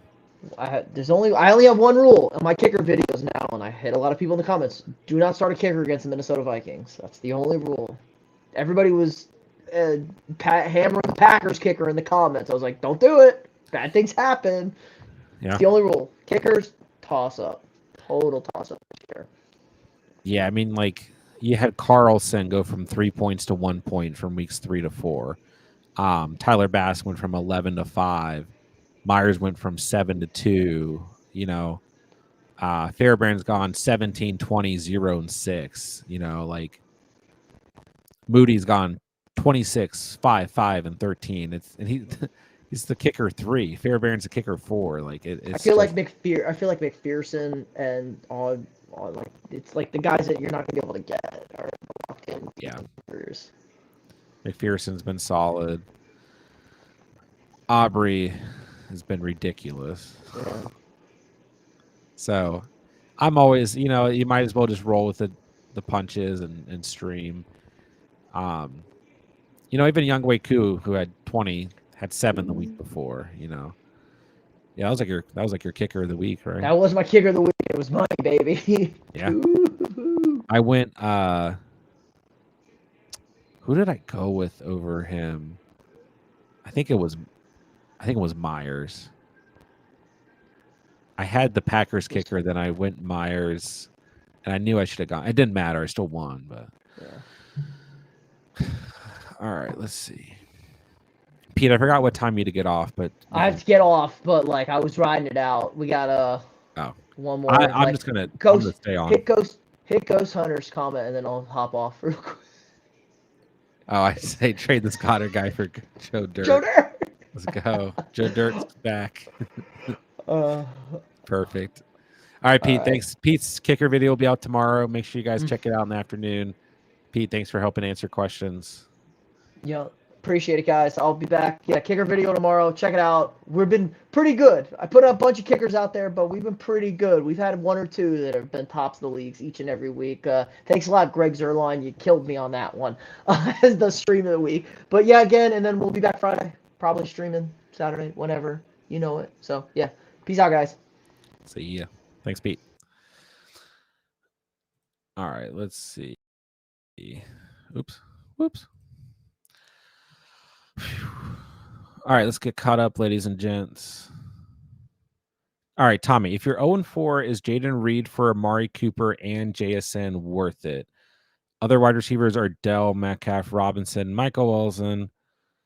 I mean, you could do this trade. You're kind of getting depth back. Yeah, this is a fair trade. I mean, it kind of depends on how you personally look at Cooper, I guess, or potentially JSN. I mean, I think you could argue here that Jaden Reed is still the most valuable player to have. So it's a little close. But if you need the depth here, and it looks like you do, because behind Metcalf, what do you really trust? Robinson? Which is fine. Like, I do like Robinson. But I think this trade's okay. I mean, if you're 0-4, sure. Logan, I give Deontay and Cook and get JJ. Yes, you accept this. Of course you accept this. And we just talked about, Deontay Johnson not too long ago, and obviously feel very good about Deontay right now. But yes, if you're getting Justin Jefferson, this is a no-brainer. No-brainer. You hit accept in a heartbeat. Shopkey sold Dobbins, Tucker, and Kyler. I love that Justin Tucker is involved here. Because I have J85 for Caleb, Adunze, and ETN. Fellas offer me Reed for ETN. I mean, I still prefer Jaden Reed over ETN, but it will kind of feel like you lost the other trade. You know what I mean? Because now at this point, Romadunze and Caleb kind of feel pointless. I don't really like that. Even though you had Jaden 5, I don't really like that first trade for you. Plus, like, you lost Dobbins, you got ETN, that kind of evened it out. But now you lose ETN. So I still would prefer Jaden Reed out of all these players. So it's not crazy. Traded Carr, MH, and Mason for Henry and Daniels. W trade. I mean, good trade.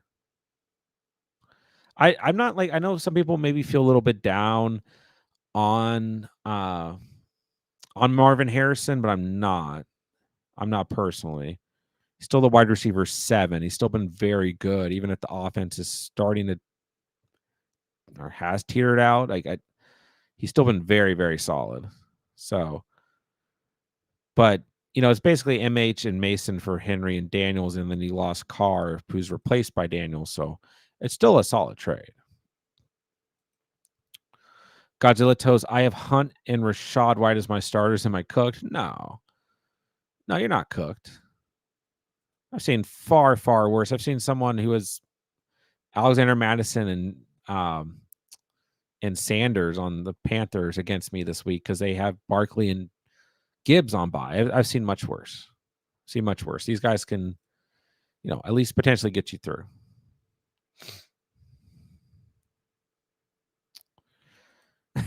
I guess the chat disagrees, but no, I've seen worse. You're not cooked.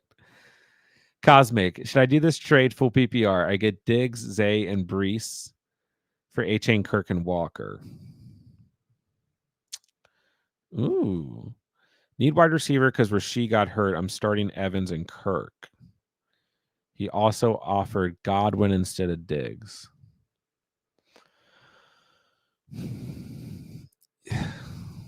This one's a little difficult, but because Brees Hall is involved, this is okay. I don't want to be too low on A-Chain. Like, A-Chain is not startable right now, but he could certainly down the road be startable, I guess. So, I mean, I really like Walker. I liked Walker all off season long. He's coming off a massive performance. I guess my only worry is that you're somewhat selling Walker a little bit low, but you're also getting Brees Hall. So, like, with Brees Hall involved, even coming off a bad game, still equivalent to Walker, I think. So whether you get Diggs or Godwin, I'm okay with this, but you just got to understand once, Walker's gone, like, you're not getting him back. And he could still have plenty of value this season. So it's a little close here. Leggett, Sutton, Pittman, start 2 or start 1 in flex Ford. Decent matchup against Commanders. Yeah, I always like Jerome Ford. For the most part, I've been fine with Jerome Ford throughout the season. Have considered him a solid start, like on a weekly basis. So, with that being said, if Flacco's quarterback, I'll go Pittman and Sutton, and then Ford. Leggett startable. He's a good pickup, but let's kind of watch the pattern emerge. He's still just a flex option for me, which I guess in this circumstance he would be, but it's a little bit of a steep matchup, so I prefer Sutton, Pittman, and Ford. Is this a good trade? DJ Moore, J-Mo, Darnold for AJ Brown. Depends on the rest of the roster, but I prefer the depth. I mean, like, if you don't need Sam Darnold, you got Lamar Jackson or something, then it's really just DJ Moore and J-Mo for AJ Brown. So it's fine. It's fine. We still don't know the return timeline for AJ Brown. So, DJ Moore's been fine, just a low ceiling, and J-Mo's just volatile. It's depends on your roster, but it's maybe okay. Ingram or Komet this week. I'm probably still rolling with Komet, but Ingram's okay if he's healthy too. He gets the Colts. I wonder where the Colts.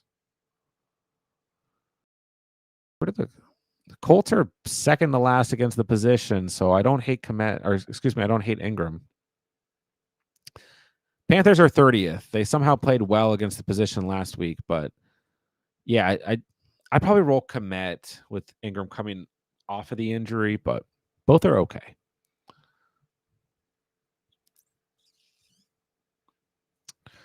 Traded Higgins and Leggett for Smith and Eckler. That's fine. Mainly because I love Devonta Smith. You know, but like Eckler, I'm a little worried about. If he didn't miss the game, we didn't see McNichols get 2 touchdowns and 8.5 yards per carry or whatever it was, then maybe we'd feel a little bit different here. But I'm okay with it. Mainly because when Devonta Smith is healthy, he's a beast. Start Wicks or Stevenson. I'll start Wicks against the Rams. For sure. Run CMC, what's up, bro? Just to be sure, Wicks, Thomas, or Worthy. And Burrow or Love. I'll go Love. I mean, I like Burrow this week. He's probably solid. He's fine, but Jordan Love against the Rams, easy. This defense is so bad.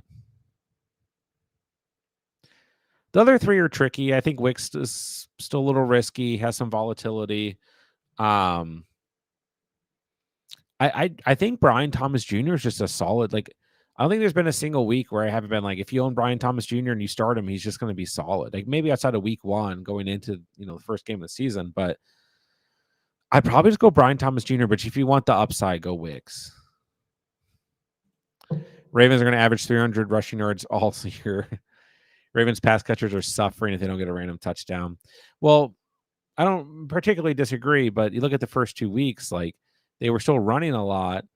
And they were, targeting Flowers 10 plus times and everyone else was still suffering. So, they've like hardly thrown the football the last 2 weeks though. So we'll see. I mean, this is fair. They should keep running the football until teams can stop them. Kayla, what's good, man? Good to see you. Do you think Ingram and Njoku or Hill will play? Need a tight end since Goddard is on bye. Sorry, I was thinking Tyreek Hill. I got confused for a second. I think Njoku and Ingram both have good shots. I'd be most worried about Taysom Hill because his injury is, the most recent. But I think Ingram and Njoku have good shots to play. If you are you rostering all these guys or are some of them on the waiver? Addison, Cooper, or Jacobs? Probably Jacobs and Cooper due to Addison's matchup. Jacobs got a really good matchup against the Rams. Cooper's been solid and gets the Commanders. Just give me those 2. Millie, what's going on? Took my first L last night. Should I sit A-Chain this week and go with Stevenson and Ford and flex Sutton? Got Lamb and Neighbors. Yes. I go Fields over Dak. I'm in on Fields this week. This is going to be one of my calls. I feel very good about Justin Fields this week. All right. Let's see. Axis Smith, what's up, man? Traded Najee and Dell for Ramondre, or should I trade Najee and Dell? Got Mixon, Monty, Najee, Akers, Jay Jettis, DK, Deontay, Brian Thomas. I mean, you can, but I think I prefer that. I don't think I would. This week, it probably feels like you should because of the bye week, but I mean, I'll still take the volume that Najee's getting and the potential that Tank Dell has. You know what I mean? I think I just hold here. Ben, should I be worrying about Breece Hall? No. Breece will be fine. He'll be fine. The Broncos made it impossible to throw the ball. Predictable when the Jets ran the ball. The play calling was awful. Rainy game. Breece will be fine. Any players coming off IR we could target for waiver wire? I mean, Jonathan Brooks is not really available in like any leagues. I think he's like still like over 75% rostered. He still got drafted by a lot of leagues. Hawkins, I mean, I'll say this much: like in some leagues, he may have had players like Pacheco or Puka hit the IR, and like some people had to make some decisions about IR players. But I mean, if Hawkinson or Brooks are out there, then they should be added. I guess Nick Chubb's in that mix too, but I mean, really, outside of that,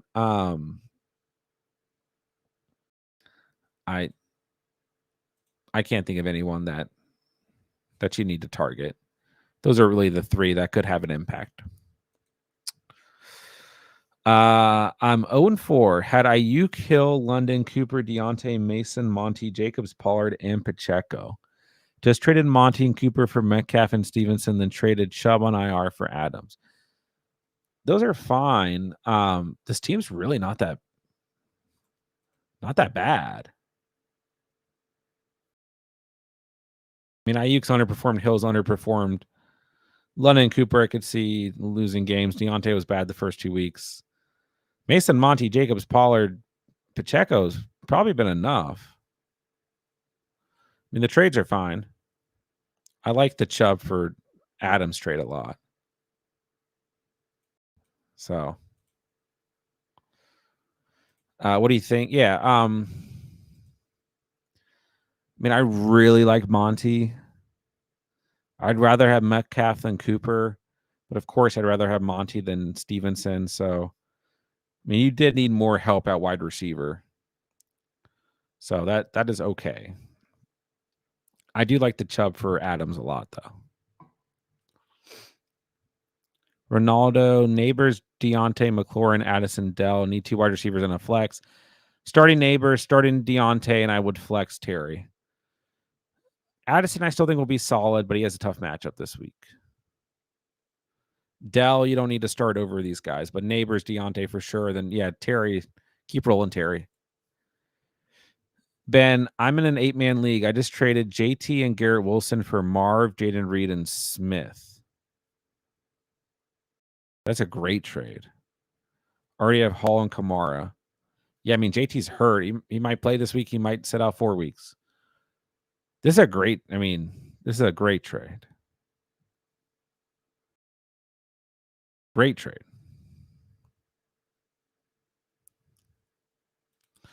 When do I think Pacheco will come back? Like late in the season. I mean, especially if the Chiefs are okay record-wise, they're not going to rush him back. Fantasy-wise, he could be back between like weeks 12 and 15. It's hard to say. Taylor, teams are going to start selling out to stop the Ravens' run game so much that the passing offense is going to open up. Yeah. I surely hope so. But yeah, sometimes these trends that you just can't keep it up on a weekly basis, but they will keep running until they can't, right? But I don't disagree that the passing offense can't get much worse than it has been. Should I worry about CH stealing Kareem Hunt's job? No. When is CH coming back? I mean, we don't know for sure, but if he does come back, I think it's like in the next 2 weeks.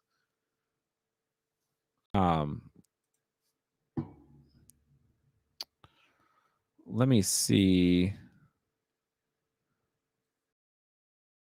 if there's an update. By the way, Pacheco's timeline 6 to 8 weeks. So 1, 2, 3, 4, 5, 6. Yeah, between like weeks 11, week 13. It's a little bit earlier potentially than I thought. Clyde Edwards-Helaire is set to return to practice this week. So was on the PUP list. He's coming off. Wouldn't expect him to be back until after the week 6 bye week, but I still think Hunt is safe.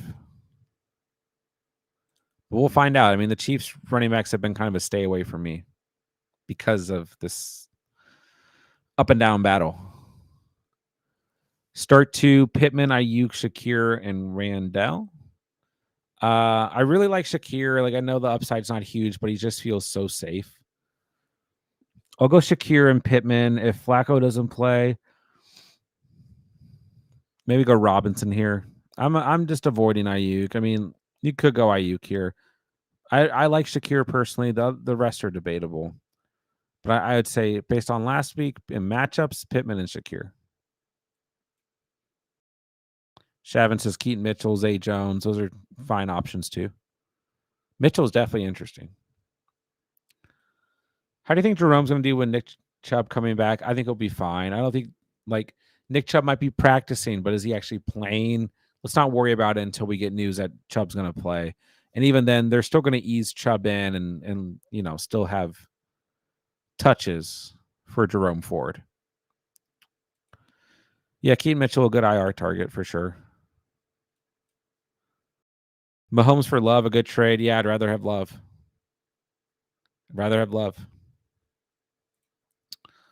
Start to Pittman, Ayuk, Shakir. Oh, we hit this one. Ronnie, what's up, man? Any news on Rashid? No news. I mean, nothing significant enough for me to where I'm like swayed in one way or another. But I think for the most part, especially if you're, have a losing record, you need to add some pieces on the waiver. You can move on from Rashid Rice. I think it's a very, very, very, very low chance Rashid Rice is going to be in another fantasy matchup this year. But if you don't want to risk it until we get official word, then I understand. So it's your own risk and choice. Happy PR, Wilson or Higgins? I'll say Wilson is the floor. Higgins is upside. I know Wilson will be better this week than he was last week. He's not facing Pat Surtain, not a rain game. It's Vikings are still very good defensively, but it is a London game, and sometimes these London matchup goes out the window. I didn't set a poll. For the night, so let's do it. Garrett Wilson versus Minnesota. T. Higgins versus Baltimore. Make sure you guys hit the like button while you're hanging out, like the poll says. Okay, those ties were on waivers. Would you pick Ingram or Njoku? Ingram. Give me Ingram. Trevor Lawrence likes to throw the tight end, and they play the Colts. They've been very bad against the position. So start Cortland Sutton or Kirk at flex. I'll go Kirk, but I like Sutton. I'll go Kirk, though. Hill or Kraft. If you're worried about Ingram not playing this week, you could go Kraft, but I do worry that Kraft. No, I like Kraft, but his ceiling's probably not as high as it was this past week because the game script's not going to be as good, but it is a good matchup for him. But I've been good. How have you been, Caleb? And thank you for hanging out tonight. Thanks for asking as well. James, start 3. Cooper, Shakir, Godwin, Pittman, Addison. I'll go Cooper, Shakir, Godwin. If you want to go Pittman over Cooper, Shakir, I won't argue it, but I like Cooper against Washington. I think Shakir is just super safe. Lower ceiling, but super, super safe. And Godwin's, you just can't bench him. Like maybe if we know for sure Flacco's playing at quarterback, you go Pittman over one of the other two. Caleb, my Dynasty League got deleted. Oh, no. That's an awful feeling. John, what do I do with Bijan? Asks John. You just hold him. If you sell him, you're selling him too low. He's been fine. I know you drafted him to be better than what he's been, but he's still been solid. So I would just continue to hold him. Is Juwan Jennings actually the Niners wide receiver 1? No, Debo is. Expectations for Pearsall? I guess he is coming back soon, right? I have zero expectations for Pearsall. Yeah, there's not even a timetable for him to return to drills. I have no expectations for Ricky Pearsall. Will he ever be fantasy relevant? Sure. I mean, he's talented in college. Is it this year? Is he going to be fantasy relevant? I don't know. He got shot like 2 months ago or whatever. I have no expectations for Ricky Pearsall this season. I think I have seen that as a name floated around as like stash him now. I wouldn't. And Debo's a wide receiver 1 for the Niners. He's just coming off injury. But I mean, Jennings might be surpassing Ayuk, arguably, but you got a lot of pass catchers here, including Kittle. So a strong run game. So, yeah. Thoughts on Patterson if healthy? If Najee's playing, I'm not risking Patterson unless I'm absolutely desperate. Jason for Dowdle. Yeah, you should get a better running back for JSN. It's better to start Love over Mahomes. Yes, Love plays one of the worst defenses in the league. Mahomes plays a good defense. Let's see. Saints are 4th against the quarterback position, and Rashee Rice is gone. So, yes, I'd rather start Jordan Love. 1 and 3 just traded for Josh Allen. Now I have Allen, Bijan, Mixon, Marv, Godwin, Kincaid, Pickens. Yeah, I think your team can turn it around. But Allen's been a little inconsistent. He'll be fine, though. He'll be fine. But still, 31, 9.7, 30, 7.3. Those are Josh Allen's fantasy lines.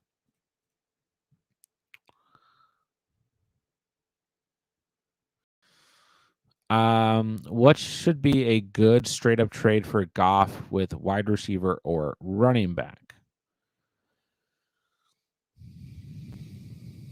You're trying to trade for Goff or you're trading away Goff?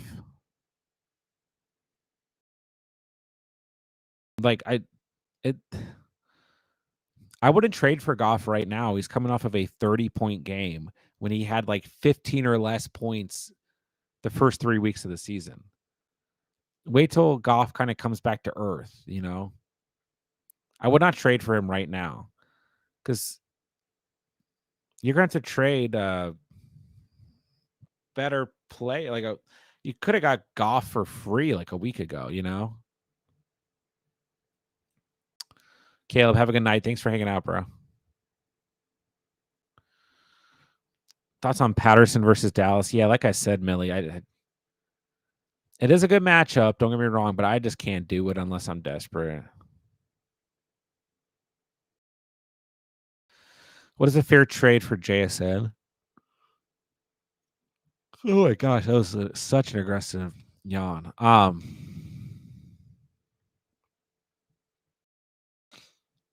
For JSN, like receiving JSN or trading him away? I mean, I think Jackson Smith and Jigba is a solid flex play. That's just where I have him at. Like volatile flex play. Take what you can get. So once again, the problem with running backs is like no one's really been bad. You know? ETN is probably really, and I guess Jacobs. You could get Jacobs, that'd be a great trade. Get Mixon while he's hurt. That's a good trade. Get like a Connor, Brian Robinson, but I just don't think you will. But you can. That's very, very good. I also think Zach Charbonnet is a really good, like, buy low. He's a solid handcuff. He's had double digits in both games where Walker's been healthy. Do I think that's going to happen every week? No, but he's involved enough in the passing game that he's solid, and then he's obviously a very good handcuff. But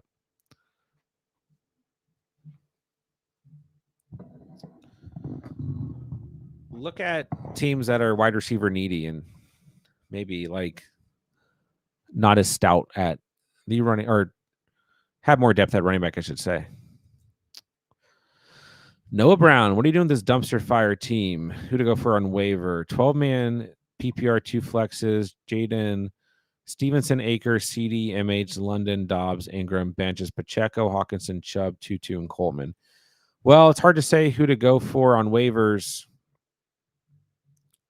unless I know who's out there, but Wicks, Robinson, Downs, Hunt. It just really depends on who's out there, you know? But I mean, how many games have you won? Because you still got Jaden Daniels.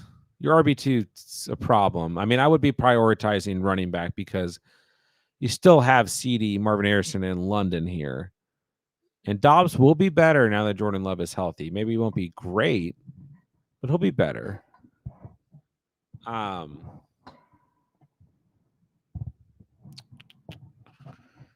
it depends on what running backs are available. But I'd be prioritizing the running back position here. You're trading away Goff.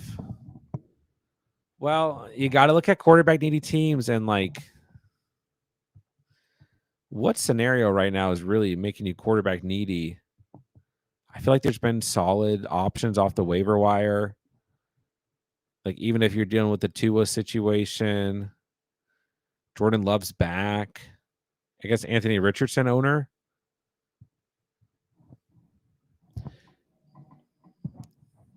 Is there a team in your league that needs a quarterback? I mean, I think selling Goff right now high is fine. Is it a single quarterback league or if it's super flex double quarterback, then you get more value here?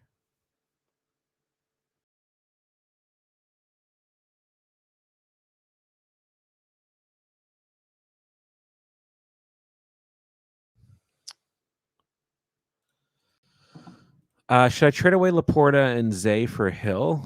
No. Just no. You're trading JSN away. Yeah, like I said, try to crack into that tier where like Brian Robinson and Connor are, but I don't know that you're going to get it done. You're really going to have to look at teams that actually need a wide receiver, like in the flex area. Target the team that lost for Rasheed Rice. You know, like they're wide receiver needy right now. But I think you could get Rashad White. I think maybe if you get Jacobs, I really like that value there. Maybe Mixon. I don't know that it'll happen. I don't even know that Brian Robinson or Connor will happen. I think you could get Swift even coming off a big game. I think Swift is a good, like you're not really buying Swift low because he nearly had 30 points last week. Make fun of me, guys, because you know how my back and forth with Swift has been. But I just think Carolina, Jacksonville, a bye week, Washington, Arizona. The writing's on the wall. The matchups are there. I don't think you'll get Pollard, but Pollard's been super good too. We did see Tajay Spears start to get a little bit more involvement this past week. 15 touches. But Pollard still had 22 and a touchdown and 2 receptions. I like Zach Moss in that area too, but he's like the RB19. If you can get any of those guys, it's a good trade for you. All in one show. Can I drop Ford or Mostert? Don't drop Ford, but you can drop Mostert. Yeah, Mostert's droppable. You don't need to hold on to him, but I would hold on to Ford. Trade Fields for Higgins. It's a fair trade. I mean, I think Fields is going to be good and startable. I think he's going to have a good week this week against the Cowboys. But if you need a wide receiver, it's fine. If you're good at quarterback. I'm in an 8-man league with no flex. My players are Hall, Kamara, Marv, Reed. Should I make a trade with one of these for 2 players? I mean, 8-man is always so close. Like, so close. I mean, you got to start the right guys every week because your competition's so stiff every week. But no, I think you're fine here. You've got a pretty loaded squad right here, so I think you're fine. What moves should I make? 12-team PPR. My team is Dak, Fields, A-Chain, Monty Stevenson, Ford, Dowdle, Madison, Patterson. Mitchell's on IR. Lamb, Neighbors, Sutton, Cup, Ertz, Aubrey, and the Steelers defense. Maybe try to get an upgrade at running back. You've got quite a bit of running back depth. Or honestly, can you try and sell Sutton and like Stevenson, Sutton and A-Chain, and get a big upgrade at wide receiver? I'd try that. Then you just got to be content. Like I know Monty's on bye, but you're basically starting Monty and Stevenson or Monty and Ford. I mean, your running backs aren't particularly great, but I would still like if you only have these 3 wide receivers, you can't trade Lamb, you can't trade Neighbors, but I try and tier up there. This is a single quarterback league. Already made a trade with the AR manager. Got AJ Brown and Singletary for Tank Dell, Etienne, and Dalton. That was a good trade for you. Yeah, I don't really know what you're going to be able to sell Goff for. But if you can get it done and get a good, wide receiver or running back, I'd do it. Ace, 1-4, 16-man league. Need help. Fields, Mason, Monty, Roshan, Kirk, Shaheed, Douglas, Andrews, Puka, Pacheco, Smith, Purdy, Brooks. This is, like, I know you're 1-4, but this is a pretty okay team for a 1-4 squad. So you're starting Fields, Mason, Monty, Kirk, Smith, Shaheed, Andrews if everyone's healthy and not on a bye week. Like Puka hurt you, Smith hurt you, Pacheco hurt you. If everyone was healthy here, this would be a good team for a 16-man league. But what can we do? Well, it's going to feel bad, but who's out on the waiver wire at tight end? I mean, you got to get somebody to play here at tight end who's not Mark Andrews. Fields, Mason, you got to start Roshan this week. Kirk, Shaheed. Ooh, who are you flexing? Douglas? You're definitely hurting this week. You got to start someone over at tight end, but do you have 2 IR spots? I hope so. You got Smith out, but then Puka and Pacheco on IR. And Brooks.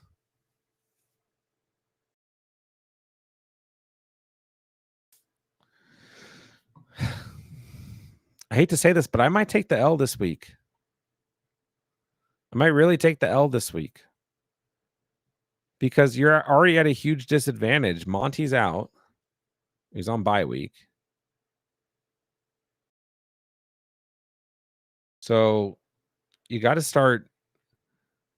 Like, what can you trade Roshan for, even in a 16-man league? If you package him with, you're in a tough spot. Your whole team's hurt is the problem.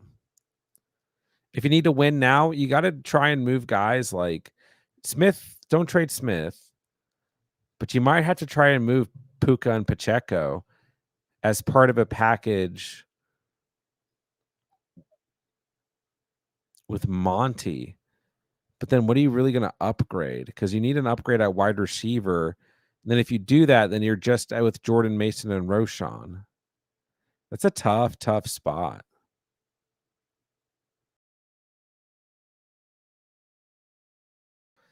I would try and trade Puka and Pacheco and see what you can get back at wide receiver and then play Mason and Monty this week.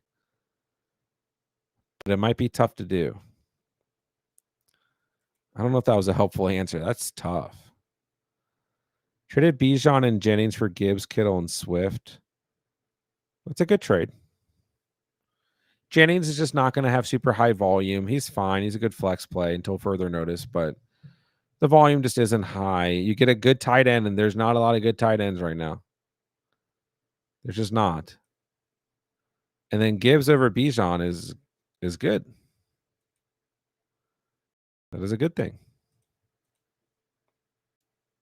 It's a good trade. I mean, if you don't need Jennings as a wide receiver, it's a good trade. And you got Swift. I think Swift's going to be solid the next couple of weeks. I'm back in on Swift. Is this a reasonable overpay on my end? Sitting Andrews and Brian Thomas for McBride, currently 4-0. You have Godwin, Diggs, Smith. It's fine. I mean, I really like Brian Thomas Jr. right now, but it's fine. I mean, to have a good tight end right now is super valuable. So maybe Andrews gets back on track, but it's fine. I don't want to downplay Brian Thomas Jr. He's still very valuable, but it's okay. It's an okay trade. Hunt, Javonte, or Chase Brown. I probably have them in this order. Maybe swap Chase Brown and Javonte, but right now, especially if I need to win now, I want Hunt. If I need to win right now this week, Hunt, Javonte, Chase Brown. Any other circumstance, Hunt, Chase Brown, Javonte.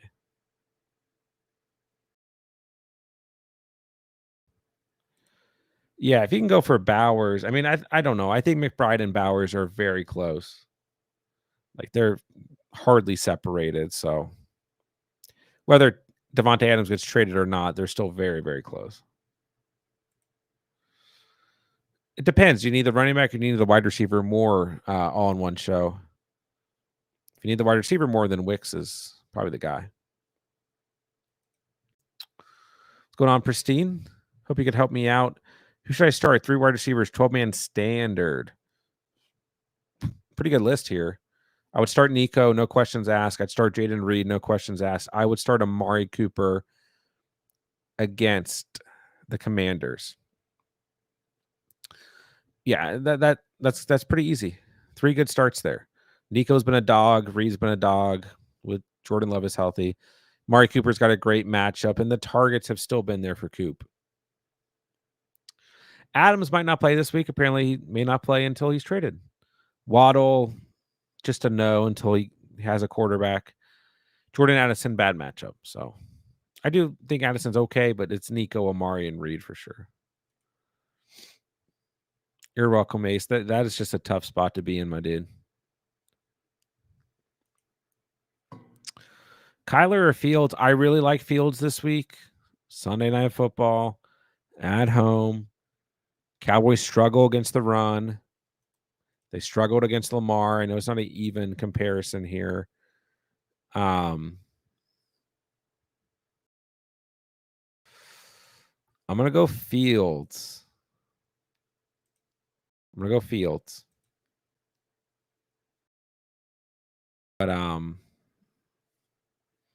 I don't think Kyler's going to be as bad as last week. But I'm also a little worried. I'll go Fields. Fields is my call for the week, a quarterback so far. So he better be good. Or else I'm going to look like an idiot. Which happens sometimes. Debo Mooney for Chuba and Deontay asks PM Chunk. I mean, I still think Debo's the most valuable player here.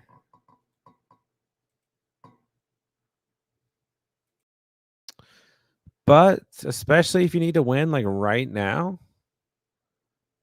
this is a good trade. I mean, at some point, I guess Jonathan Brooks is going to come back, or I guess play in general, which could certainly impact things. If you need to win right now, I think Chuba and Deontay's fair for Debo Mooney. But overall on the season, the player that I want the most here is Debo. All in one show. Jacobs and Pollard are my running backs. Gibbs will come in next week. Have Flowers, London, and Waddle. Yeah, you're a stat at running back, bro. I go for Wicks. First. Waddle, question mark at quarterback. Flowers hasn't been involved. London, the offense isn't great, but he's been fine. I go for Wicks. Should I trade Kyron for Pollard and Deontay? Listen, I like Pollard a lot. I like Deontay a lot. It's certainly an okay trade, I suppose. But the player I want the most here, hands down, is Kyron Williams. You know, I like Pollard a lot. Like I just said, I like Deontay a lot. But the most valuable player here by a stretch is Kyron Williams. Easy. So I would keep Kyron, Jacob. Someone offered me love for Kyler and Addison.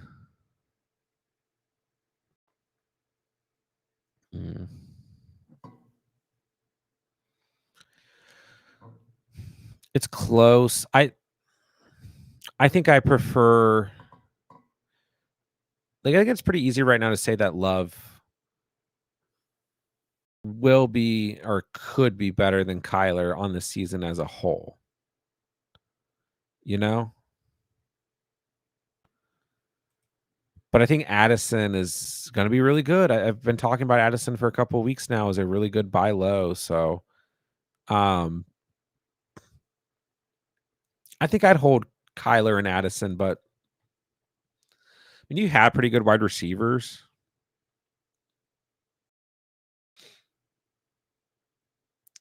But I like depth. I really do, especially with the way this season has gone. I think I'd hold personally. If you do the trade, I don't think it's an unfair or awful trade, but you just got to look back at like recency biasy. You know, if we were talking about this trade after week 2, when Jordan Love was hurt and Kyler Murray just had a 28.5 fantasy day, we'd be saying no way, even with Addison hurt at that time. So I think I'd hold. Kyler will have better games. Roshi traded Goff plus White for Etienne and Herbert. I mean, I don't personally really think it's a win or loss. I think I'd rather have Etienne than Rashad White. A little bit more stable. So I'll call it a win if Goff is your backup. But Herbert, for me, even going into week 1, has not been a fantasy option at quarterback. So, I mean, he basically traded Goff and White for ETN. Like, there's no reason to roster Herbert unless you're in like a super flex league. Like, there's literally no reason to roster Herbert. And, you know, he's been nursing so many different injuries since the preseason. We had the foot injury in the preseason, now the ankle issue. 2 starting tackles have been hurt. And this is just not a offense that's going to throw a ton. 10.3, 12, 9, 11.1. Those are his stat lines in fantasy. And he's thrown at least 1 touchdown in every game. And those are his stat lines. He's only thrown 1 pick this year. And those are his stat lines. It's a defensive team that runs the football first. So you basically traded Goff and White for ETN, which is fine. Chunk is 4-0. I don't need to win now. I have Gibbs, HN, and Brees. I don't need Chuba. Oh, you're getting Debo and Mooney. Now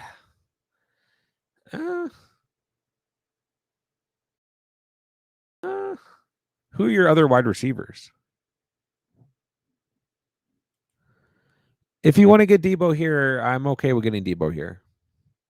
But I still think Chuba's going to be very solid. Maybe won't see as high of a ceiling as he has the last 2 weeks, but until Brooks is back, which Brooks' practice window hasn't even opened, I think Chuba's going to continue to be really solid. And I think Deontay will continue to be solid as long as Bryce Young's not the quarterback. But if you're 4-0, you don't need Chuba. You feel like you don't need Deontay. I still prefer Debo. Would you trade Worthy for Bowers? I already have Kelsey.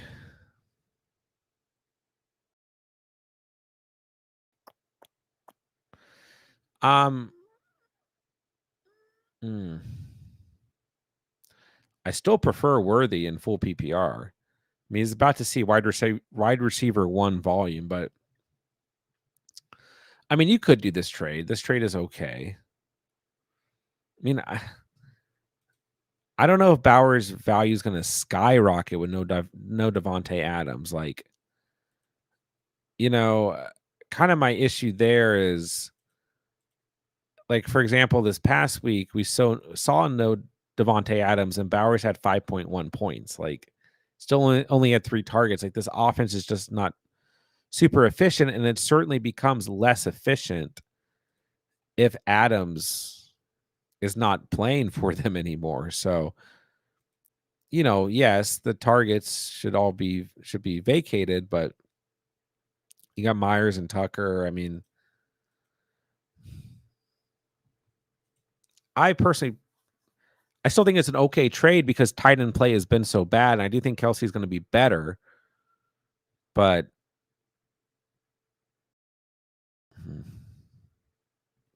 it's still an okay trade. Like, with how bad tight ends have been, Worthy for Bowers is still good.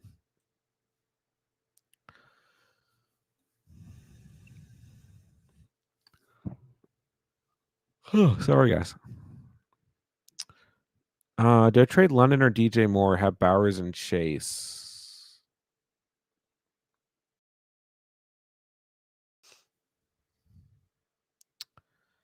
Do you trade London for DJ Moore? Are you trading away one of these players? Go ahead and just clarify for me. I have Jordan Love. Herbert's just for the week 10 bye. I don't even want to start Herbert in week 10. I don't want to hold on to Herbert for 5 weeks. Plays Tennessee at home. I just stream a quarterback then. I'd pick up another skill position guy. But it's fair, I guess. I mean, literally, if you drop Herbert, like in a single quarterback league, Herbert doesn't even need to be rostered. He might be there week 10, unless that offense drastically changes. Jackson, you think I should move Cook in London for Hill and ETN? No. I know Cook's coming off a bad game. I'd way rather have Cook than ETN. And at least London's producing right now and has a quarterback. No. Should I start Fields or Mahomes? Fields. What would make us? I mean, I was this close. Tomorrow's video will, start him, sit him at quarterback. Tight end will come out. I was this close to putting Mahomes as a sit. 16.1, 14.9, 17.3, 14. Gets the Saints defense this week. They're 4th against quarterbacks in fantasy right now. And now Rashee Rice is gone. Give me Fields against the Cowboys on Sunday Night Football. You have Chase, London, and DJ. Now I'd hold these guys, man. London and DJ Moore give you a really, really safe floor. I just hold on to them. 2-2 is not that bad. 2-2 feels bad. It's a long season, guys. If you lost 2 games for the first 4 weeks, it doesn't really matter. Because like everything's in front of us, We're only in week 5. So what do we have? 9 more weeks? 1, 2, 3, 4, 5, 6, 7, 8, 9, 10. I'm bad at math. 10 more weeks till the fantasy playoffs start. So that should have been easy. We're in week 5. Plus 10 is week 15. So 2-2 is not that bad. 1-3 is not that bad. Believe it or not. It feels really bad, but it's not. 0-4, you're panicking. Trust me, I've seen plenty of you guys start 0-4. It's not ideal. I've seen plenty of you guys start 0-4 0-5 and still make the playoffs. Seen plenty of guys start 1-4 and make the playoffs. So don't panic. You got 2 wins, you're 50-50. Doesn't feel good. I get it. Evan, would you trade Chubb and JMO for Terry? I have Jaden 1-3. Yeah, I think this is an okay trade. For me, I get what Chubb can be down the stretch and everything, and that he's practicing.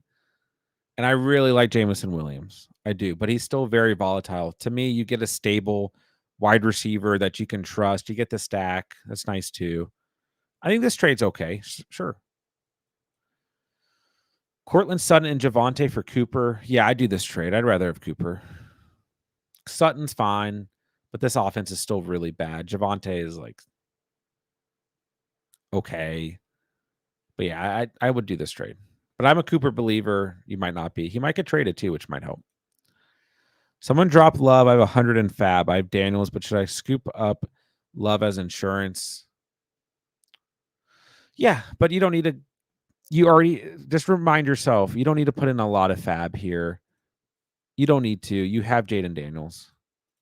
You don't need Jordan Love, but it'd be nice. And it gives you an advantage because now another team doesn't have a quarterback or a potential quarterback, and you have the quarterback 1 and Jordan Love. Yeah, you don't need to go crazy on the Fab. If it happens, it's nice, but it's not necessary. And still, it might be smart, or at least an okay thought, to have a quarterback behind Jaden Daniels, who does have a smaller frame and is running the football a lot. Frizzy ill. What's up, bro? Is Caleb Williams going to stop overthrowing DJ Moore, though? Have one of the lowest points for in the tiebreaker playoff bracket. Don't even be looking at playoffs.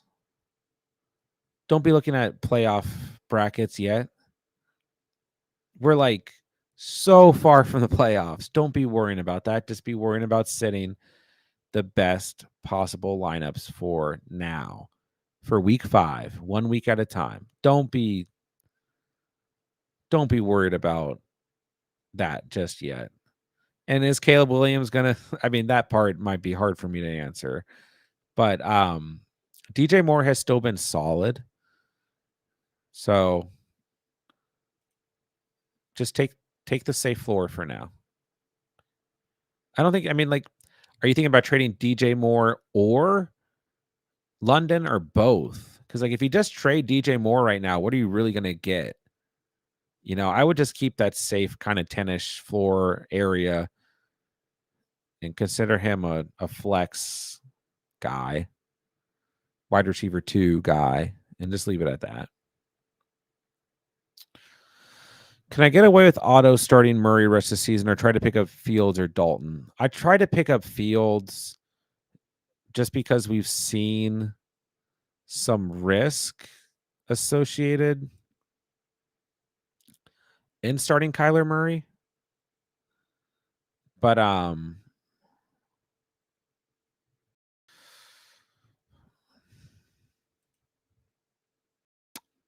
yeah, I don't think you need to go get Dalton here.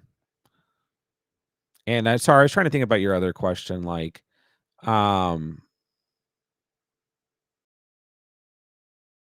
can probably still start Kyler Murray and take what you can get. But I'd rather have Fields out of the 2 there. Noah, Richardson, Purdy, Hall, Cook, Jay Jettis, Chase, Kelsey, London, Olave. 2 on my bench every week. Should I go Olave and Smith for Bijan? I mean, you'll probably get Bijan for that. Like, people are really low on him, so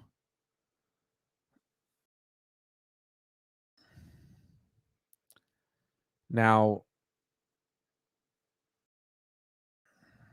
I really like Olave and Smith though, even in an 8-man. But Jay Jettis, Chase, I'd rather trade a London than Smith.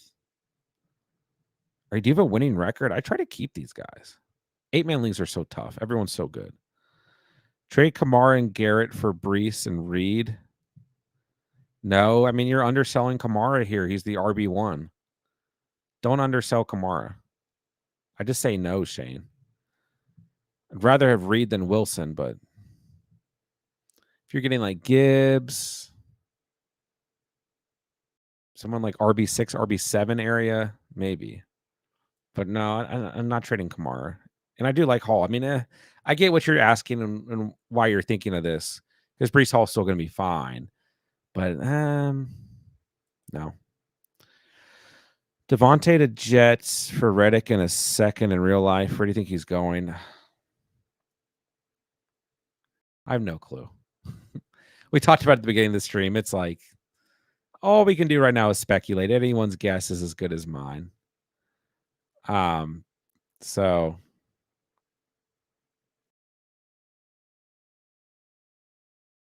hard to say. Bills, Jets, Commanders, Chiefs. We're going to hear it all. And it'll probably be some team like the Falcons, that we're not even thinking of. Hopefully it's a team that will make them much more fantasy relevant.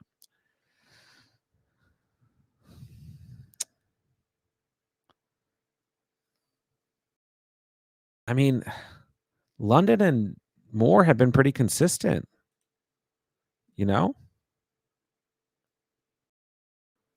Outside of week 1, London's had 17, 18, and 12. Moore's had 10, 11, 15, and 11. I mean, I know the ceiling's not high, but they've still been pretty consistent for you. I would hold. And you can play Brian Thomas over them if you want.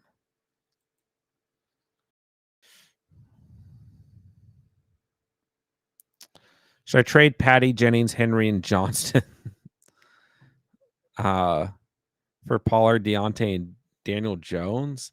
Do you have another quarterback? Because you're not going to be able to rely on Danny Dimes. I'm okay with the rest of the trade, but it depends on your QB situation. Frizzle, I own Bijan and Fergie. Thinking about dropping likely for Algier.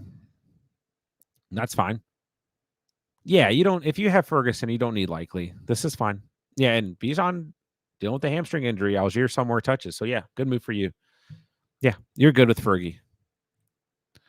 Have third priority. Yeah. Dropping Yoshi for Wicks, picking up Fields with my open bench spot. All good moves. Algier might be a little bit lower on the radar and more relevant for you. So you might want to go Wicks and Fields in terms of priority before Algier. But yeah, all good moves. Kind of want to hold London. Moore's been okay. Yeah, I don't trust me. Caleb Williams' play is definitely affecting DJ Moore. Right? Mike's loud. Sorry. I don't blame you for being worried there, but he's still been okay. Chilling on QB with Fields. Keep rolling. What point does Ayuk become droppable?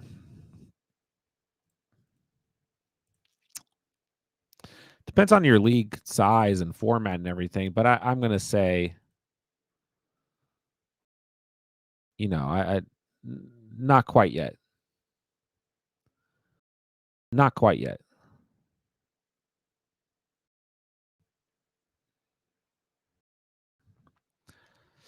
That's all I can say. I'm a little back and forth on him right now. All right, guys, go ahead and get your last second questions in here. We've been streaming for over 2.5 hours. So I got to cut out of here in just a couple minutes. Guys, we have start sits at running backs and wide receivers out for the week. Make sure you guys go check out the videos. Drop me a comment on there. Must start defenses are out. Waiver wire ads are out. Tomorrow, start sits at quarterbacks and tight ends will drop. And Pete's must start kickers will drop. In terms of the end of the week content, we'll have plenty. Running backs and wide receivers that you must start. buy low options, last minute waivers, and then an early morning video Sunday. 10 things that you need to know before Sunday kicks off. And I'm thinking of adding one more video into the week. We'll find out. Olave or London this week. Add in Devonta. I'll go Devonta, Olave, London in that order when healthy. If all goes good with waivers, my running backs would be Mixon, Bijan, Eckler, Bigsby, Tyler, Olave, Ridley, Jason, Smith, Leggett, Wicks. 14 man for 14 man, not bad. 1-3. Still not bad for a 14-teamer. Will Rico Dowdle truly take over? I mean, Lord only knows what's going to happen with this Cowboys team. I mean, I'd rather own. He's been the more valuable running back overall in the season. I'd rather own him. So, will he take over? I don't know. I don't know what to say about the Cowboys. I don't want to trust that. If he does take over, what's the ceiling? It's not high. Roshi told me, and I've loved Cook, Etienne, Chase, London, Bowers, Moore, New York Jets, Boswell. Just stay patient. Yeah, your team's certainly not bad. I'd stay patient and keep playing the waivers. Your team's, trust me, I've seen much worse teams and teams that have been way more affected by injuries. So, team's not bad, especially if you like 2-2. I think you're okay. Yeah, you're 2-2. I'd just chill. Just chill. All right, guys, that's going to do it for tonight's stream. Thank you guys so much for the fantasy questions tonight. Going to be able to stream a little bit longer on Tuesdays, it's looking like, so that's good. I will be back on tomorrow night. So I'll talk to you guys then.